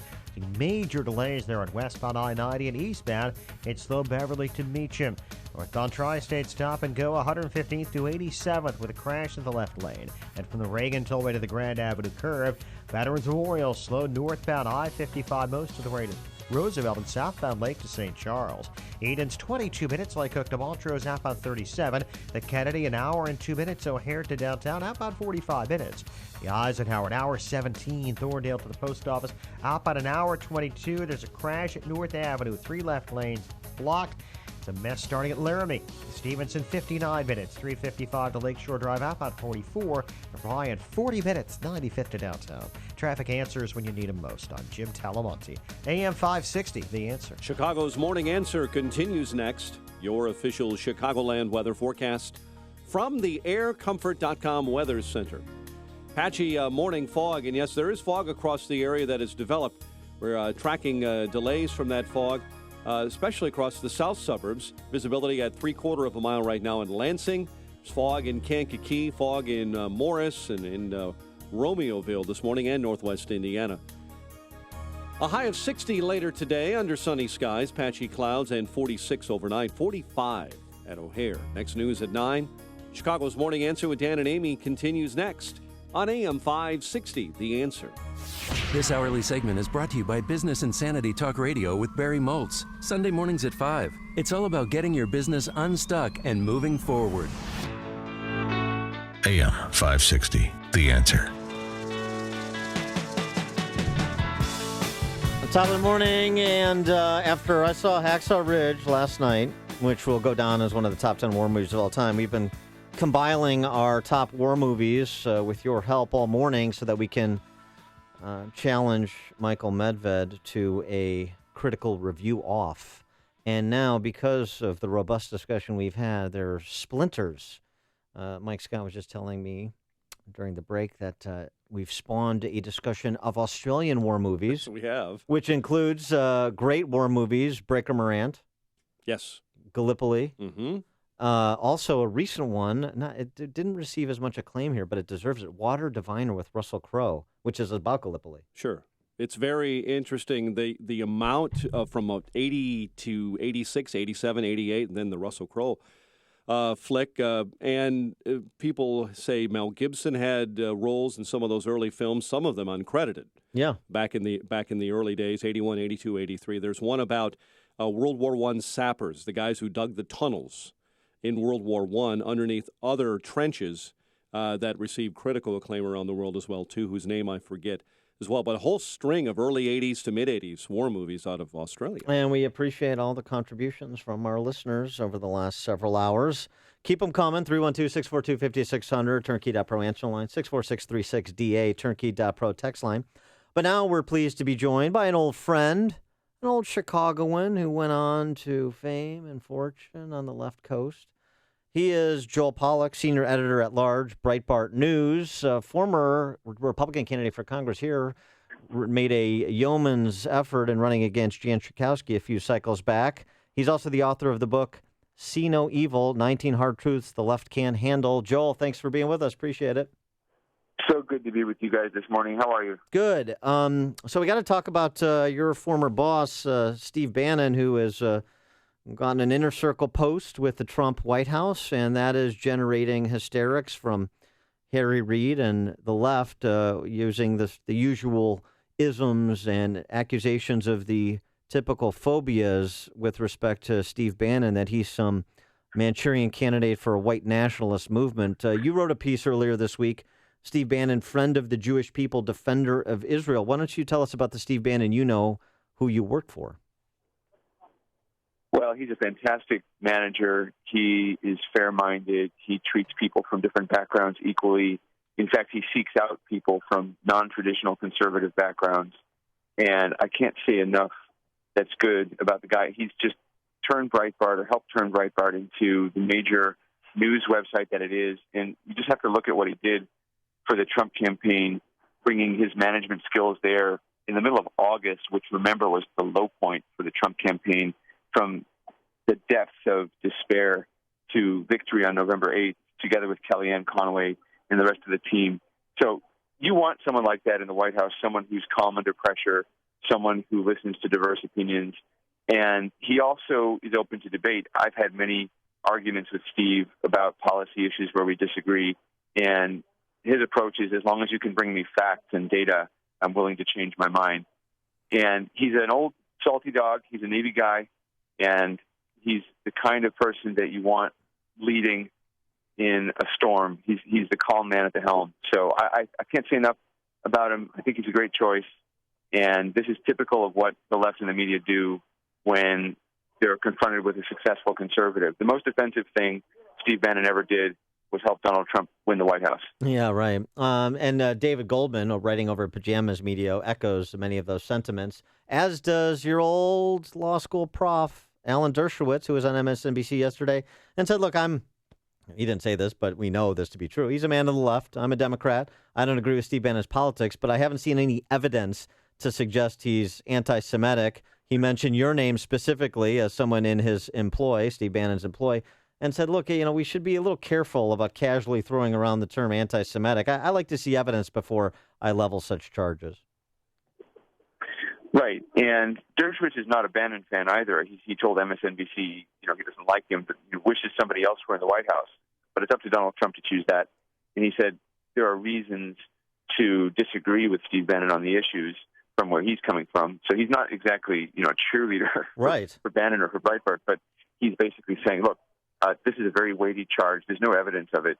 And we've seen the left and the media do this before, throw around false accusations of bigotry and so forth. And the damage that does to careers, to reputations, to relationships is just profound. And what's been encouraging to see is how many conservatives and how many business colleagues of Steve Bannon have come out and said, this is not who he is. You guys are getting this story all wrong. He's one of the smartest guys around. And look, he's there. I think Americans, whether they disagree with him or agree with him, should take heart that the president is going to have someone like that at his side. Not everything we do is about domestic politics, and there are going to be some very difficult situations, as there are for every president, in terms of international affairs and national security. And you want someone advising the president who has a cool head, who's got a Navy military career behind him, who has dealt with some of the most difficult situations you can possibly imagine. Steve stepped up and played a major role at Breitbart after Andrew Breitbart passed away, and he helped us make sure that the website not only survived, but has gone on to great success. And so I think that it's a very, very high recommendation if you look at his record and all the things he's achieved, whether in entertainment or business or media. And, this is just what they do to everybody who's successful. The price of success, as you know, is being targeted. Everything you do is watched, and a lot of stuff you don't do is just made up. So I think that he can take the heat, and I think it's good to have people around the president who can take that kind of heat, because this is what it's going to be like every single day for the next 4 years. We're talking to senior editor-at-large at Breitbart News, Joel Pollak. And, Joel, let me ask you this. Do you see the charge of him, the racist charge, the anti-Semitic charge, the white nationalist, all that stuff, comes from playing cheap guilt by association politics, number one. But more importantly, it comes from the kind of coverage the left characterizes Breitbart as providing on matters like violent crime committed by persons that are here illegally, on the professional protesters associated with Black Lives Matter. And you see Steve Bannon as an easy target to signal to perhaps less stout of heart conservatives and Republicans, don't go down this road with respect to Trump's proposed immigration policies, at least from the campaign. Don't go down this road with respect to kind of making America a law and order country again, because we'll do to you what we're doing to Steve Bannon. Oh, absolutely. It's definitely a warning to others. And I think that that's one of the great things about Donald Trump's victory, is that they tried all of the old politically correct tricks. They tried to shut him up with accusations of all kinds. And 61 million voters said, we don't care. We've had enough of this. We want to change in the country. And they were willing to look past all of that and make their vote accordingly. And I think that that's encouraging. I think that racism is real. I think there is anti-Semitism out there. I think there are people who are bigoted and do all kinds of things. And we have to take that very seriously. But I think it undermines organizations like the Anti-Defamation League when they make false charges or charges based on innuendo. Nobody can take those organizations seriously after they allow themselves to be used in that partisan way with false accusations. And so it's precisely because these things are so important and because these problems still exist, unfortunately, in our society, that we have to use them where they're appropriate and not where it's just for political gain. Well, and I think the other part of this, too, is interesting. Of course, Donald Trump's son-in-law, Jared Kushner, is Jewish. His daughter, Ivanka, converted to Judaism when she married Jared Kushner. And then there's this rumor out there about Donald Trump trying to get his son-in-law security clearance, which he discounted on Twitter. But the point of fact, so on the one hand, he's got this anti-Semite advisor, Steve Bannon. On the other hand, he's trying to get his son-in-law, who's Jewish, security clearance. And it turns out neither one of those things are true, but it just kind of twists the media in knots. Yeah, and look for more of that kind of reporting. I think that we're seeing exactly the same failed strategy that the media used in the election. When he gave his election day eve speech, election eve, I guess you could call it, his speech in New Hampshire, Donald Trump did something that no Republican, at least since Ronald Reagan, has ever done, which is appealed directly to working-class voters. He said that tomorrow the working class strikes back. And that was profound, and some news outlets picked up on it, but a lot of people in the media were more interested in discussing whether the letter that he read from Bill Belichick, the Patriots coach, was actually real or not. You know, they keep trying to pick apart little things he says and little minutiae which entertain them while missing the overall story, and that's why they got the 2016 election so wrong, because the people were trying to tell them what they felt. I was on the campaign trail with the press for 2 weeks, and I would go into these crowds and talk to people, and people didn't know I was from Breitbart. They didn't know I'm a conservative. They'd see a reporter with a pen and a pad. And people would grab my elbow, women in particular, would grab my elbow and say, "We are here because we support him, and you are not reporting how we feel. You're not reporting that we're educated, that we're women, that we're small business owners, and we need this man in the White House." And I would take down what they said, and I reported it. But that's how they feel. They feel like the media has totally ignored their plight, and that's part of what this election was about. It was a rebellion against the media as much as anything else. All right. He is Joel Pollak, senior editor-at-large at Breitbart News. He's the author of the new book, See No Evil, 19 Hard Truths the Left Can't Handle. Joel, thanks for joining us as always. Appreciate it. Great to be with you guys, and go Cubs. There you go. All right. And he joined us on the Turnkey.Pro answer line. You've made the switch, and it feels so good. You've switched to Chicago's Morning Answer on AM 560. The Answer. Weather today, patchy fog this morning. Looks like it's lifting from my perch here at world headquarters for Chicago's Morning Answer. Otherwise, mostly sunny, high 60, clouds tonight, low 46. Tomorrow, it's going to be beauteous, high of 70, low tomorrow night 56. Now let's check the roads with Jim Telemonte. Thanks, Stanley. Inbound Edens is clearing up too. Just 21 minutes. Lake Cook to Montrose, outbound 30. Kennedy's an hour and 3 minutes. O'Hare to downtown, outbound 46 minutes. The Ike, an hour 15. Thorndale to post office. 56 minutes from Manheim outbound, 42 minutes to Manheim, but an hour 25 to Thorndale. It's a crash at North Avenue. 3 left lanes are blocked. Stevenson, 57 minutes, 355 to Lakeshore Drive, outbound 39. Ryan, 37 minutes, 95th to downtown. Southbound Tri-State to Washington to 137. Northbound 115th to 87th. Archer to 31st. And from the Reagan Tollway to Grand Avenue. Adams Tollway eastbound slow 59 to Meacham. And Bussy to the Des Plaines Oasis. Westbound jammed from the Kennedy to Lee with roadwork in the left lane. I'm Jim Talamonte in the AM 560 Traffic Center. The website is Upstream Ideas, upstream-ideas.com. Go there, sign up for premium content, long-form content that builds on some of the information that you get from Amy and I on this show, that you get from our guests on this show. We've got extended interviews right now with Alan West, Michelle Malkin, Sebastian Gorka on the site, commentaries, man-on-the-street interviews, robust content that's updated daily. It's all at upstream-ideas.com. Ladies, you work hard. Whether you're a stay-at-home mom, work outside the home, or both, your sacrifices may have affected your appearance. Well, I have some great news. I'm excited to tell you about Bert and Will Plastic Surgery and Laser Center. Childbearing, breastfeeding, weight gain, weight loss, or just normal aging, I know, can affect our appearance. Unfortunately, dieting and exercise aren't always enough. Dr. Bert offers the Mommy Makeover. It includes a tummy tuck, breast augmentation with the new memory-shaped implants. Dr. Will specializes in Botox, neck lifts, and facial procedures. You can uncover the beauty within. Doctors Bert and Will are female board-certified plastic surgeons. Curious? Well, I met them and I love them. You'll receive a free consultation at any of their Chicagoland offices or register for an upcoming seminar. Call 630-930-3555 or visit uncovermybeauty.com. 630-930-3555 or uncovermybeauty.com. Mike Gallagher explains why some people voted for Trump. I don't want to gloat because it's not. I don't want to hurt people. You know, I'm taking a cue from Donald Trump.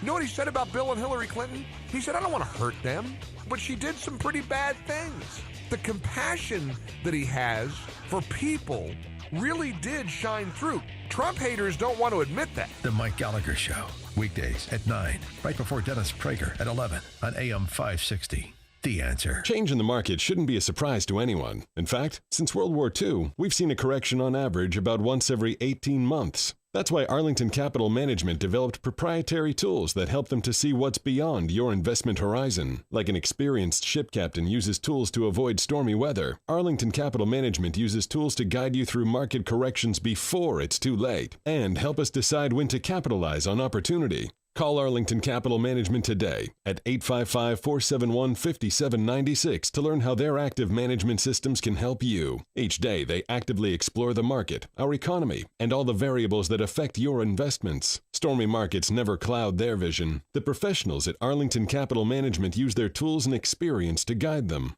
Call Arlington Capital Management today at 855-471-5796 for a financial review. The number again is 855-471-5796 or learn more at arlington-capital.com. Here's microbiologist Dr. Kim O'Neill talking about balance of nature. Scientific research has shown that many cancers and lifestyle diseases can be prevented with a diet rich in fruits and vegetables. This prevention comes from the phytochemicals in the plants. They fight against oxidants that damage the cell's DNA, causing mutations that lead to disease. I don't take any supplementation, but I take Balance of Nature because I know I've seen